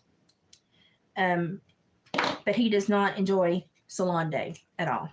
And I used to send him places, but I know how to cut too. I used to do fit jobs on sheep and cattle. So I just started cutting them myself. And if I have to take him to the vet, I'll just go ahead and have him trim his nails again because his nails grow so super fast.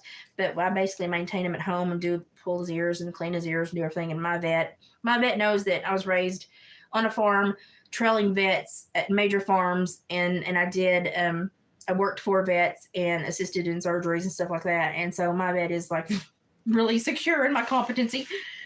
And so I pretty much maintain Oscar 100% on my own. Unless he gets super sick, then I'll take him up there for antibiotics and stuff. But my vet is like, she'll send a postcard every once in a while and be like, check in on Oscar.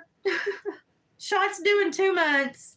See you then. And literally that's the only time she sees us is when he's due for boosters or something. Because he's just normally very healthy. But whatever bit him this year, we don't know if it was oh my goodness, come out of the bottle. We don't know if it was poisonous, venomous or not. It could have just had bad bacteria in its mouth. Whatever got him well enough to where it just about took his immune system out. And we were worried about him there for about 3 days. We were worried about him. And I was having to wrap him in Keflex to keep him, I call it Keflex, Coflex, to keep him from scratching and bleeding on his brisket. And to keep the medicine on there, I put the Silvanine sulfur-enriched cream, even though I'm allergic. And so I itched for 3 days, but I knew that it would make my dog heal quickly, so I didn't care. And my vet was like, you're going to itch for 3 days. I was like, I don't care. He needs it. And so I itched for 3 days. But it's what you do when you have animals you have to take care of. You just do it. They're just like children. You just take care of them. Haley really wants to take him with her, but he cannot tolerate heartworm guard. Like the Paragard stuff, the heartworm specific guarding stuff. It makes him very ill. He will swell up and get very sick. And so he cannot take heartworm preventative medicine. So we just have to monitor him every few months, get his blood checked to make sure there's no issues. And since Haley now lives almost in Florida, she's like, the mosquitoes are big enough to pack off a newborn baby. She's like, I'm not going to bring him down here if I can't put that medicine and protect him. She's like, there's just too much. She's like, it's too prevalent and rampant. She's like, I'm not going to do that to poor little guy. And I'm like, I understand. So I've got Oscar as long as he lives. But Haley, who has been working at a rescue between vets and rescues and doggy daycares and boarding facilities, and she's been doing like a round between several places until she could find a permanent full-time job. She rescued a corgi from a corgi rescue the other day. And so this morning at 5:00, she goes, Reginald and I are up and going. He's getting ready for doggy daycare and I'm getting ready for work. And I was like, okay, have a good day. I thought it was terribly cute. I've not shared a picture of Reggie yet. I will get one for y'all. I just thought, doggy daycare. Okay. Okay. I've got one of those cars, like the brushes, the undercut brushes. Oh my gosh. Oh yeah, Denise has got huge dogs. Yeah, our blue heeler would do that a couple times a year too, and Lane would have to really clear him out because he was just a hairball. But yeah, I never thought I'd get a message from my daughter going, Reginald's off to daycare, and it would be a dog. And I was like, okay, Reginald's off to daycare. But we have not introduced the idea of Reginald to Oscar yet. I've not tried to explain it to him. I figure we'll just wait for Thanksgiving and just see how he responds. Because Reginald will be here for Thanksgiving, I'm sure. So we'll just see how Oscar responds to Reginald and Haley having another dog in her lap. I don't think he'll respond well. Okay, you can stop whining. I know you're there. I'm talking about you. I know. I'll let you out in a minute. He wants to sunbathe before the sun goes down. That's how old he is. He likes to go out and lay in the sun. There's some days in the wintertime when the sun comes through the kitchen windows here, it just brightens this room up so much, and we will fuss over who gets in the sunspot. And I will try to sit in a kitchen chair in the sunspot, and he will want to lay on the linoleum in the sunspot. And we will fuss. And then we'll have to find a way to share the sunspot, because I try to sit in the sun during the winter as much as I can. So I have one of those lamps that you put on your face and upper body. And it really has helped my health during the winter. But I just would rather sit in the sun in the kitchen window and look out at the barn lot for 20, 25 minutes or something. And normally it's when I am checking emails, or I'll make a phone call to mom, or if I need to read something or send something to the newspaper that day to the lady that I've written, that's when I take advantage of that time. So I can't believe that winter's right around the corner, because I hate winter. It hurts me. It hurts. The bone pain becomes much worse in the winter. And so the winters are harder for me. Once it gets cold and stays cold, I'm normally okay. But the transition, I'm already starting to feel it, especially at night. And I'm like, oh, winter's coming hard this year, y'all. It's going to be bad. I feel it. My bones are already hurting. So, not happy that winter's on its way. It hurts me. But normally I use you all more as a distraction. So normally you all get more content in the winter, because I'm trying to distract myself from how I feel. I'm sweating. I'm over this lot doing these, and have my AC. I only have that back AC on. I don't have this on. I'm sweating to death. I have such a tiny house. Somebody's like, why don't you put in a new unit on your furnace? And I was like, because legit, you can turn on one fan and cool my whole house. Why would I want to spend $4,000 when literally I can fan a magazine and cool down my house? And I can, but when I'm running this light, it gets hot. So I just finished the last keychain. Well, that keychain's hot too. Just finished the last keychain. It is a canine and double molar. And you can still, like, see the teeth stick out of the resin, so you can still feel the teeth. I like for people to be able to still feel the teeth, but they're anchored in the resin. They're not going anywhere. Now I have one last ring, and I'm going to make a tooth ring out of it. And so I'm going to dig through here and try to find a tooth with a lot of character. I like that one, but I think it's too big. It's got a funny cap on the end of it.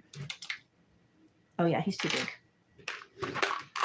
I don't like for people to like, oh, that Cody had a bad tooth and he didn't know it. I have to admit the colors are pretty. Boy, I bet you he had a bad tooth because it's starting to change colors. I bet you he had a infection above that. The bone's still really good though. I feel sorry for that Cody. Never met a Cody dentist, have you? I have not. That one might work. That little nub hangs over. Sometimes finding the tooth I want is the majority of the battle. Because if I wouldn't want to wear it, I don't expect anyone else to want to wear it. So finding the tooth that I want is sometimes the hardest part of all of this. That one actually has some elevation to it, but it's... we might use that one. Let's look. So, and these ones that are like the perfectly... oh, I just lost it. Here it is. So these ones that are the perfectly round 3-prong molars, they're perfectly round, and they have 3 prongs. I love to turn those into earrings. So those stay for earrings. I can use those 3-prong. So sometimes finding the ones that I want to put on these small rings are difficult. I may find one. Let's see.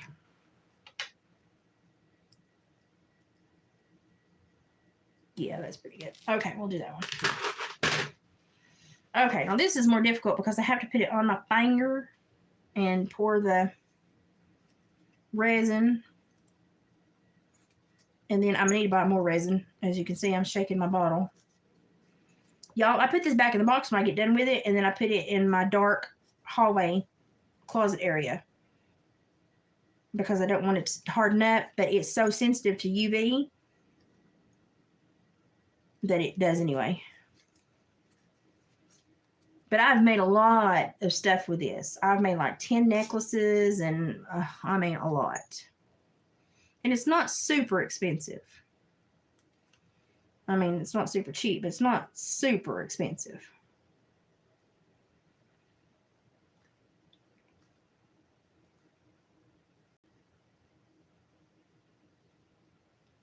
I don't have the hand strength to do that, I swear. Is that not sad? My hands are not, I overworked them yesterday with all the poofs I made. And so my hands have not been the happiest. I've got a little cup of rice here, so I'm going to put it in there and squeeze with both hands. Because I'm having a weird hand day today. After I do this, I'm going to take a break and rest. But I would implore you all, if you come across a panel where you see anything that I mentioned in my other video, to not watch it, to report it. Just let someone else have eyes on it. Because that really, I just had such an uneasy feeling when I put it all together this morning. And like I said, I don't know these people. Could it be absolutely nothing? Could it be just my training kicking in and seeing too many indicators? Yeah, could. Absolutely.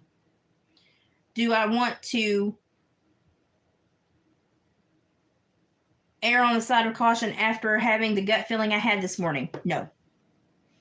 So that is why I popped on and immediately was like, be aware. Watch for these things. Do not give your energy to these things. Do not promote people that are affiliated with these things. Just be careful.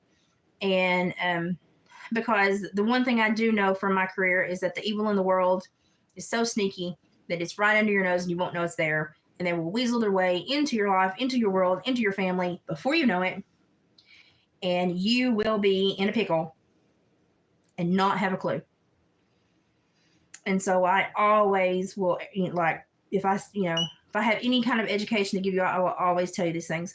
So if you see any of the things that I mentioned earlier and it starts to click, I would not view those and put my energy there.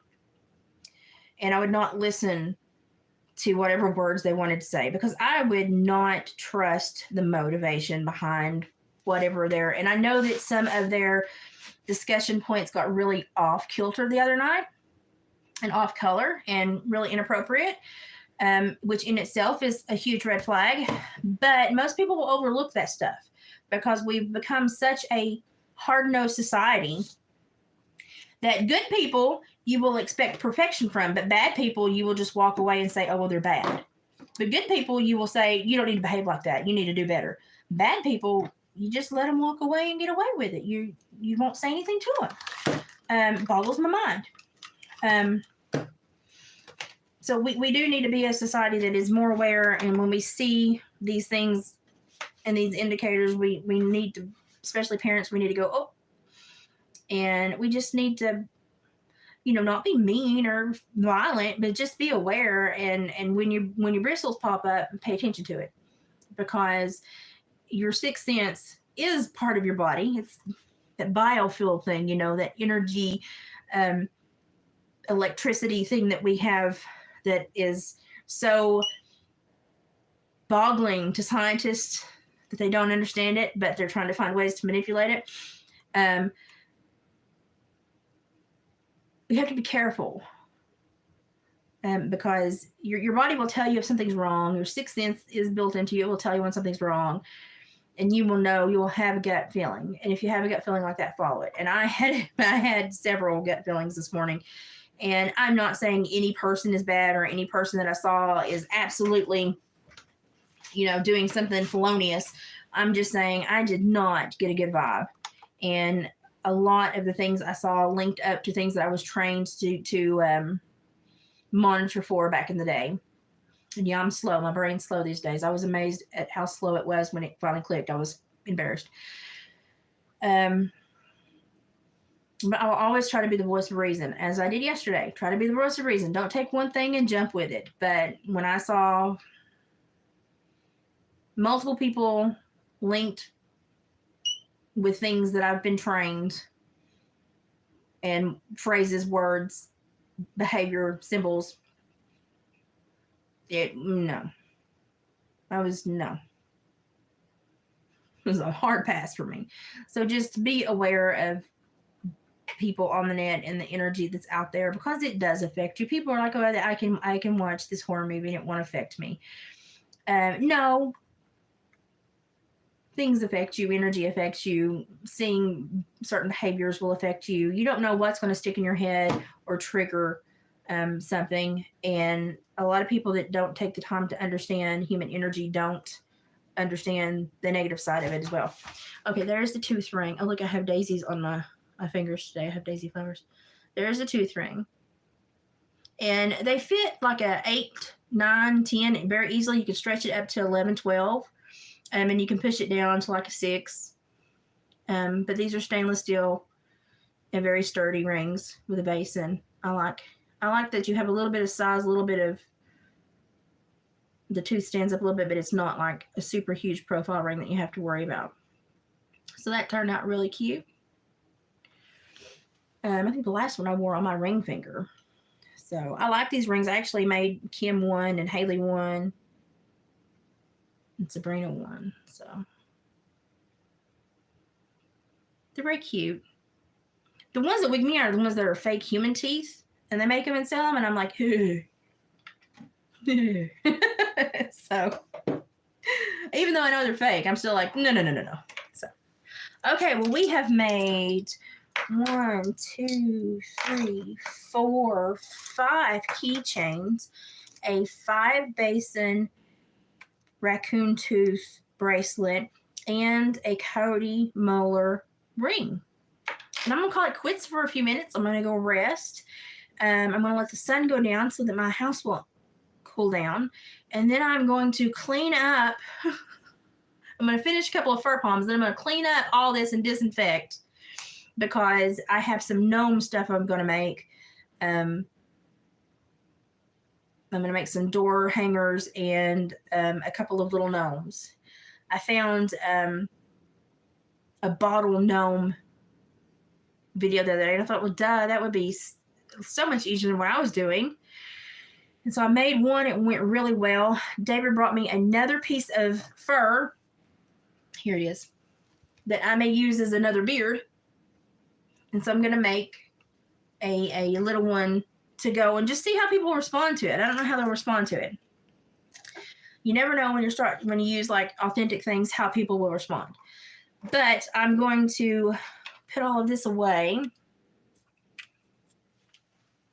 Yeah, those lamps are great for, seasonal effective. Yeah, it's great.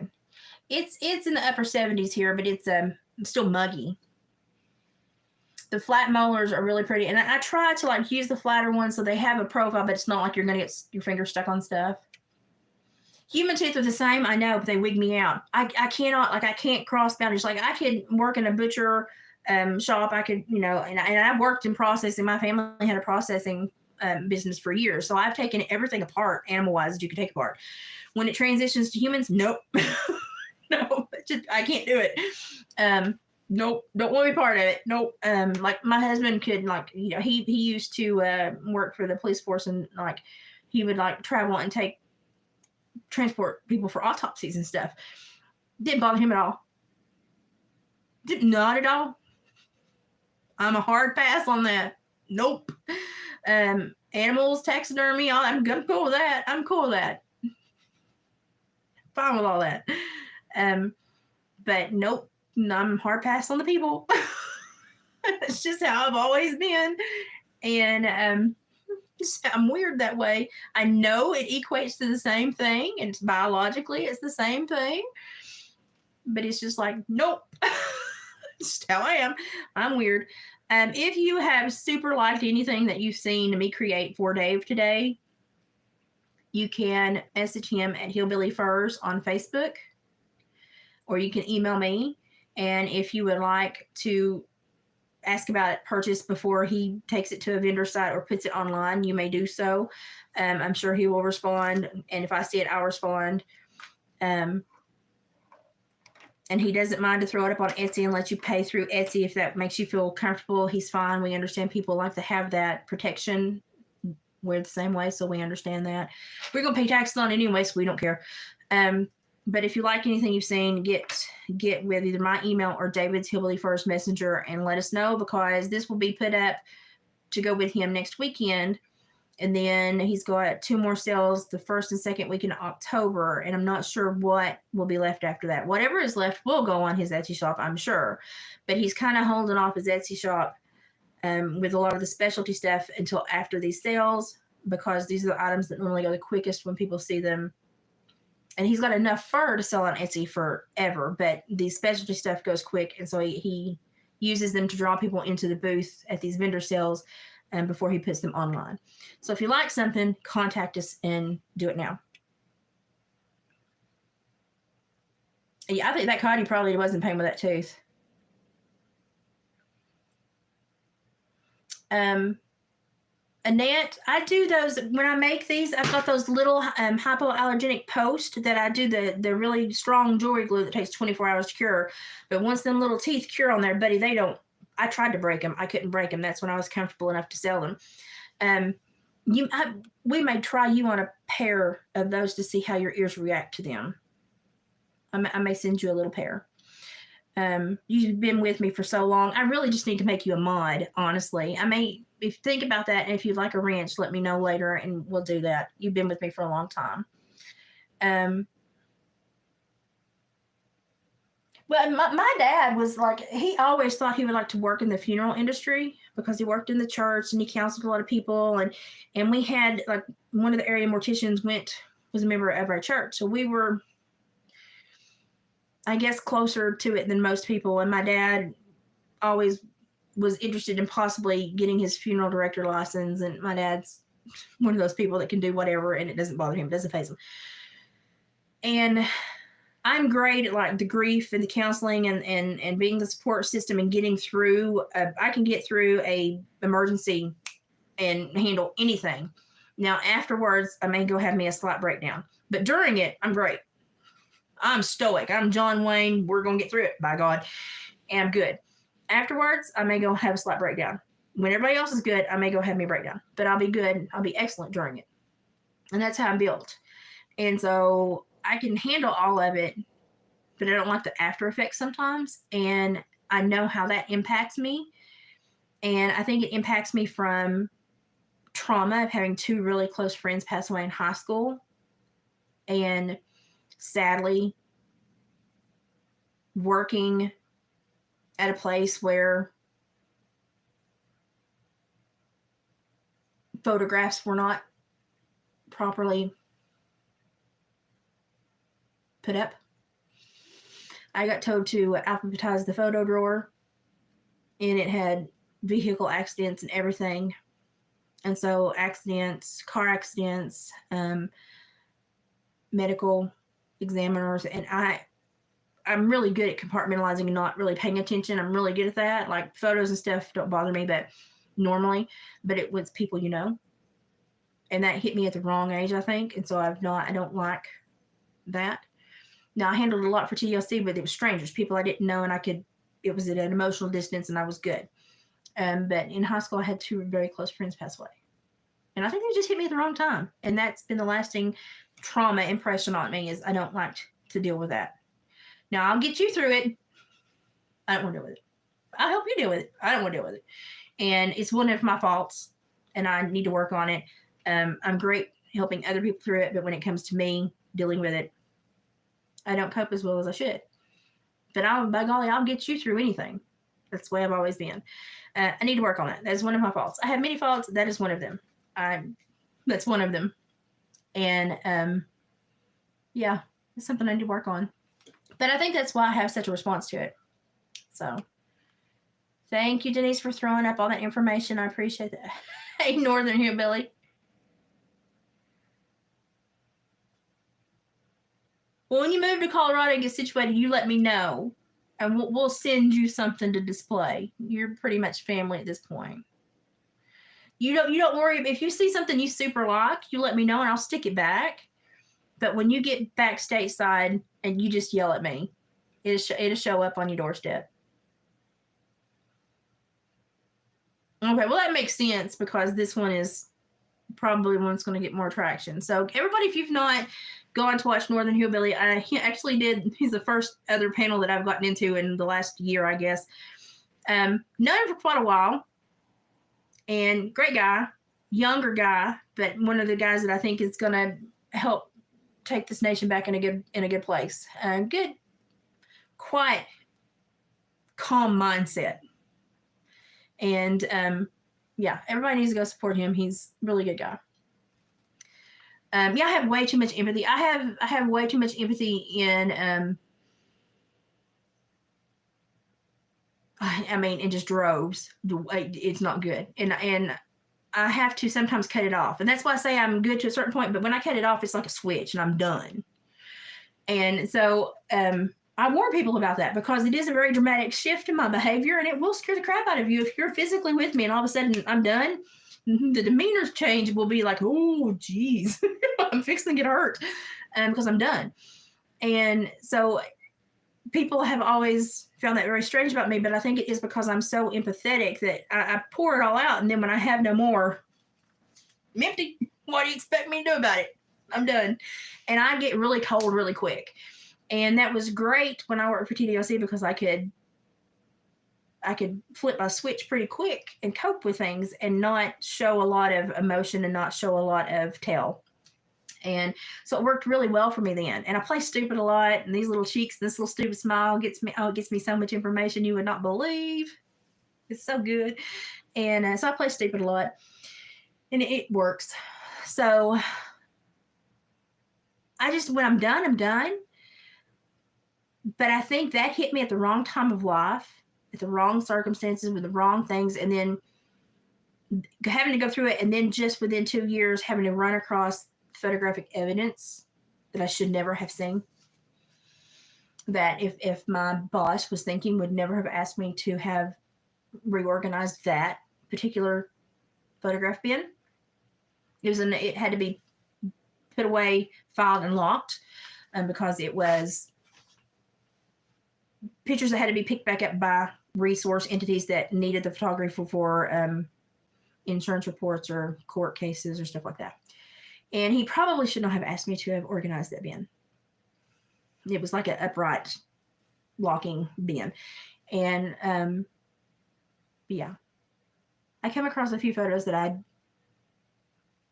wish I did not see. And I can't not see them anymore. But I'll wake up at 3 a.m. with autopsy photos in my head from trials, pre-sentence investigations that I had to do. So it's nothing new, but because it was personal and emotionally attached to me, it bothered me more. The other stuff, I can file it back away and go, but that hit me at the wrong age. And so that's a little bit of the trauma response I had to that. That's something that kind of had a trauma response to me.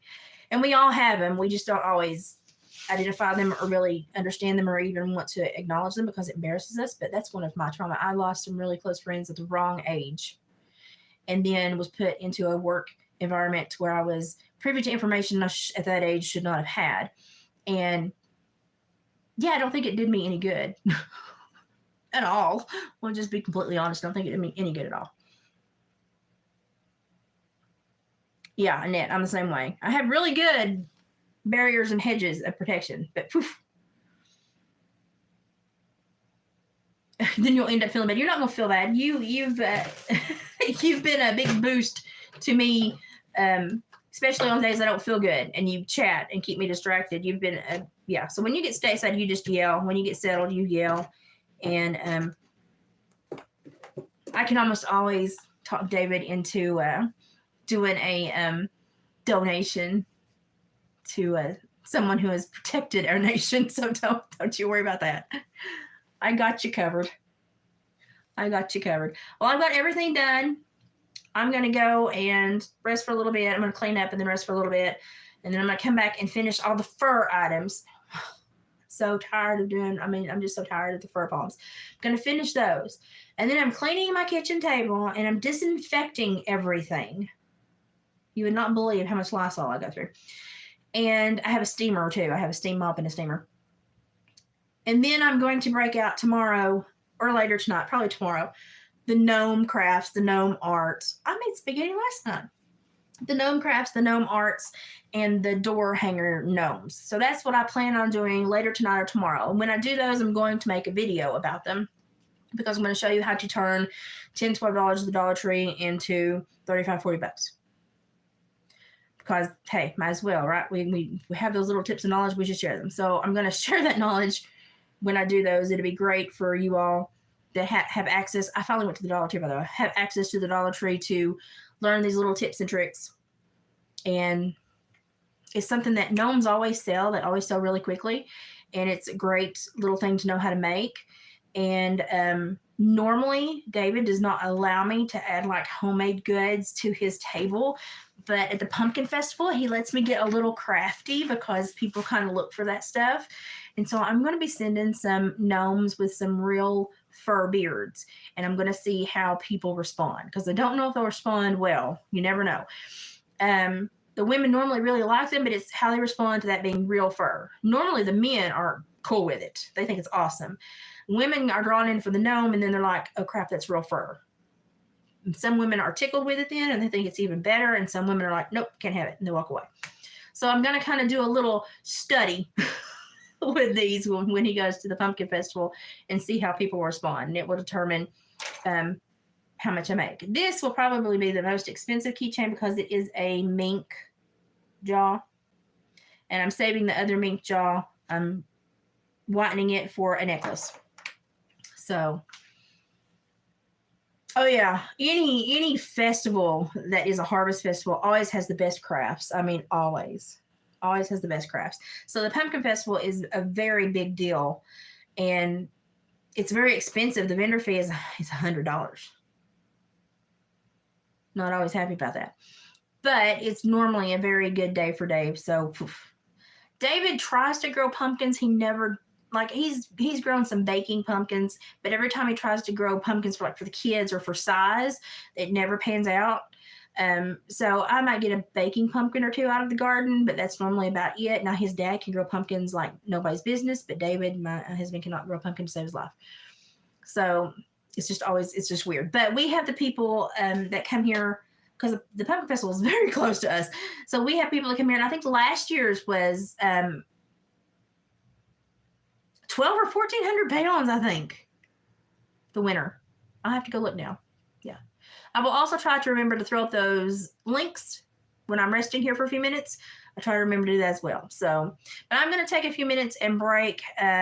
Don't know if we'll be back later or not, unless I have something to say. Don't know how long I'm going to leave that last video up, to be quite honest, because I already have a target on the hind end. Don't need a bigger one.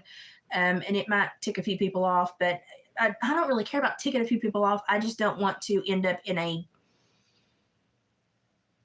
headbutting contest with stupid people. And I don't want it drug around the net. I just wanted to make you all aware because, yeah, y'all deserve to know these. I mean, y'all deserve to know this stuff. I'm not going to tell you too much, but I'm going to tell you enough to be aware and to watch yourself. But I don't know how long I'm going to leave it up. So if you see it disappear, don't freak out. I removed it. Just remember, watch it another time or two and try to remember, put to memory what it says. I had troll attacks. Oh, God. Sometimes they just pop out of nowhere, and it's just like, who opened the gate? Oh, that's great. We have people come down from there, and I forget where the guy was from that won the pumpkin weigh-off last year. I don't think he was too terribly distant, though, but he had a golly whopper. Now I need to look it up because I want to tell you it's the right weight. It was one of the bigger ones that we've ever had, and I'll try to put up a link for the pumpkin festival. You can look at last year's stuff as well. Well, Denise, yeah, that's the way I think about it too. But I mean, if you ever try to put light into darkness, it's coming for you. So that's my big thing is, yeah, I know I'm going to make some people angry just by trying to educate you all. So it's just, yeah, it is what it is. For the most part, I'm like, it's going to be it for a few days at least. We'll see if we have a big headbutting contest, but if it blows over, it'll be fine. Oh my gosh, I don't think we've ever had a 2-ton one. Wow. We have some pretty big ones, but I don't think we've ever had a 2-ton one. And they have such tight regulations. Like, there can't be any splits or leakage. the stem or the vine or something has to be present to show how long it was actually on the vine and it was grown under certain circumstances. And there's a lot of I read half the rules one year just sitting there with a flyer, and I was like, wow, picky people. Because I was like, I'm lucky if I can get a little bacon pumpkin to grow for me, you know. I'm lucky to have enough to make one pumpkin pie by the time I've murdered all my pumpkins I try to grow, because they're just tiny little things. I don't have the best soil for pumpkins. Other stuff I do great with. Pumpkins, David and I cannot grow them. Watermelons, it depends on what comes in the yard and wants to eat it before we get to it. Pennsylvania it's cultivated farmland for years and years and years, and there's a lot of nutrients and enriched soil just from rotating the vegetables and rotating the livestock. And I mean, I'm always amazed at how that area and then the Midwest and even parts of British Columbia can grow such things in the smaller seasons that they have, because we normally have a longer growing season. And I always get mesmerized by that. But a lot of it is soil and nutrients and oxygen, and it's just in the right place. And I would love to see Prince Edward Island in Nova Scotia. That's like my ideal I want to visit place, because I think that's got to be one of the most beautiful places in the world. And it's also one of those places where people have these huge, lush Victorian gardens, but they have this super short growing season. I want to know how they do it. Curious, because I struggle. Oh, I believe it. That area has got so much history, and it's got so many different influences. Anne of Green Gables is what made me, want to learn about Prince Edward Island. Yeah, when they filmed the Megan Follows version there, that's what made me want to learn about it. So I'm a huge Anne of Green Gables. The book, the video with Megan Follows, I'm a huge fan of any of that. They're great. Growing up as a redheaded child, that was like, I was like, she understands. So it was nice. But yeah, I'm interested about their short growing seasons and how they do all that, because I know a lot of it is soil and soil enrichment, and then the years of cultivation, and then just the prime ley lines and positioning globally. I get that. I just want to see it with my own eyes. Just want to see it. There's a yarnery. Yeah, we have a yarnery down in I think it's Smithville, and that was strange the first time that I learned about that. Now we have a lot of people that pull wool and spin it, but that was the first time that I known we had an actual yarnery that did it all, and I was like, that's neat. So, okay, I'm tired. I've got to rest, but we did a lot. I think this is one of probably my longest lives ever. Oh my gosh, my energy levels are doing better. Made a lot of junk today, pretty junk too, and I think I'm gonna call it an end. Oh yeah, if I ever get up that way, if I ever get to visit up to, I will be saying like, where do I need to go? I will definitely be going like, tell me where I need to visit. Give me the postcard places because I want the postcard places. I want to see those places.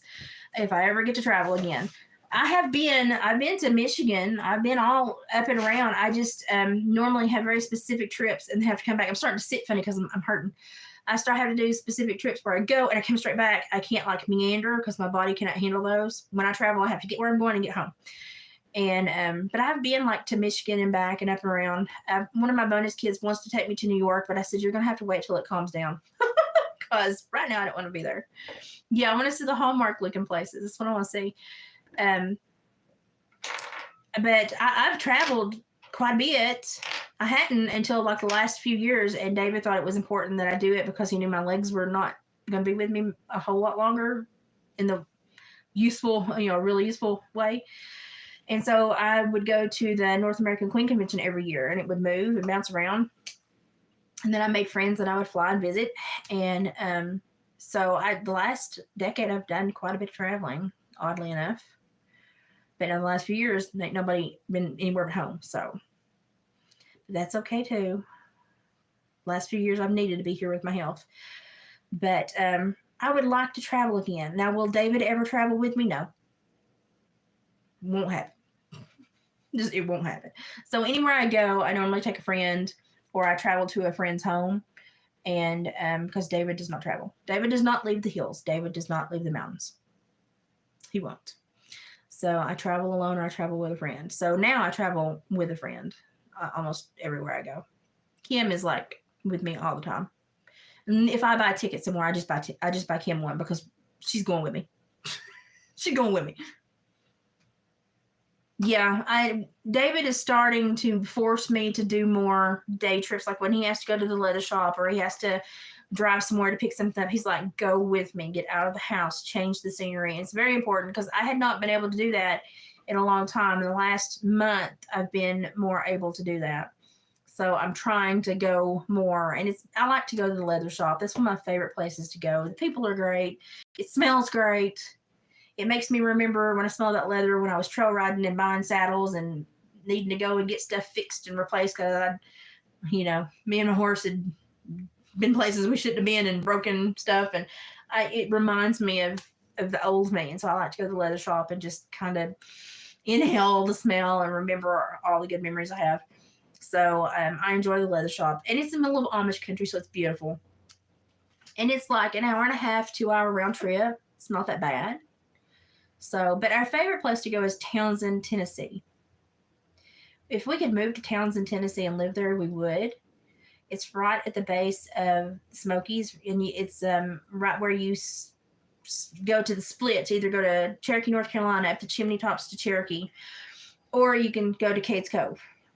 David and I, if we could just move into a cabin in Cades Cove, we would be happy. We would be great. We would be fine. If I had my body that worked, we would live in a cabin in Cades Cove. That would be our ideal lifestyle.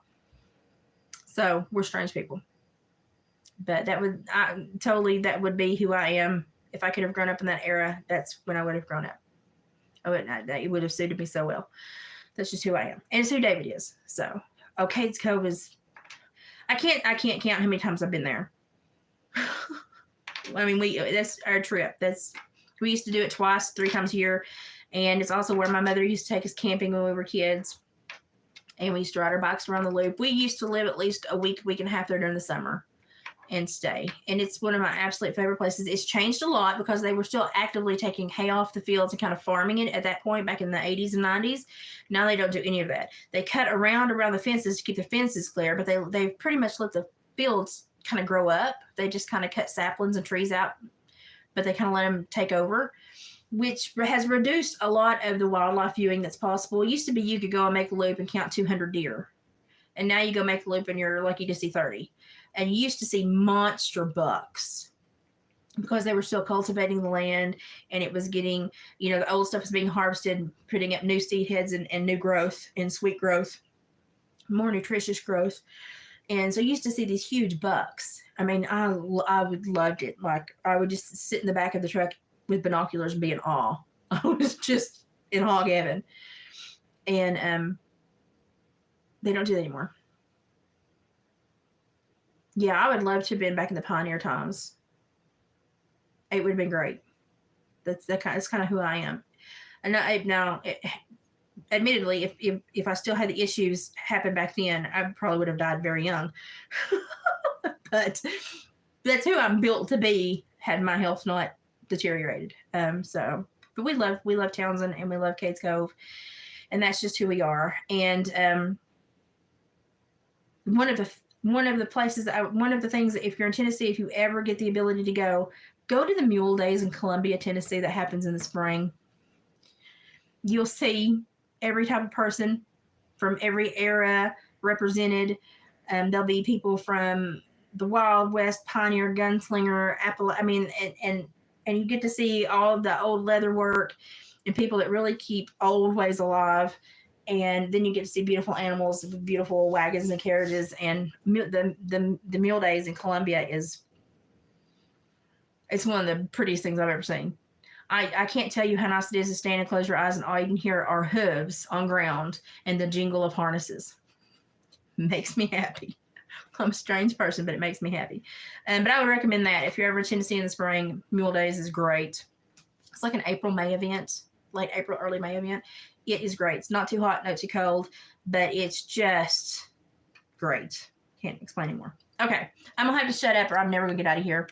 I've really enjoyed this, though. I've obviously got better energy today. I'm getting over whatever crud David brought home from the factory. So I'm going to go rest though and fix all this later because my kitchen looks like a craft show threw up. It's really bad. But I'm going to get it all cleaned up and sanitized because tomorrow I start crafting the fabrics and the textiles. So I have to have everything sanitized and cleaned up. So tonight's going to be clean up, put away, steam, Lysol, and repeat. So it depends on how much energy I have. If I say howdy later, I think Yinsom had way too much time with me today. But if you do see anything funny that I need to see, please come back when this loads. Put it in this video's comment or the previous video's comment section so that I can keep up because I cannot watch every video put out and I don't want to and I don't want to spend that much time on the internet. Really, I don't. If you see something you think I need to watch, please let me know and I will try to watch it. And I will try to put up the tags that I promised in the community section when I rest. Y'all have a good afternoon. End your day on a positive note if you don't see me again. And make sure you wake up smiling tomorrow. No lick. See? That's all I say.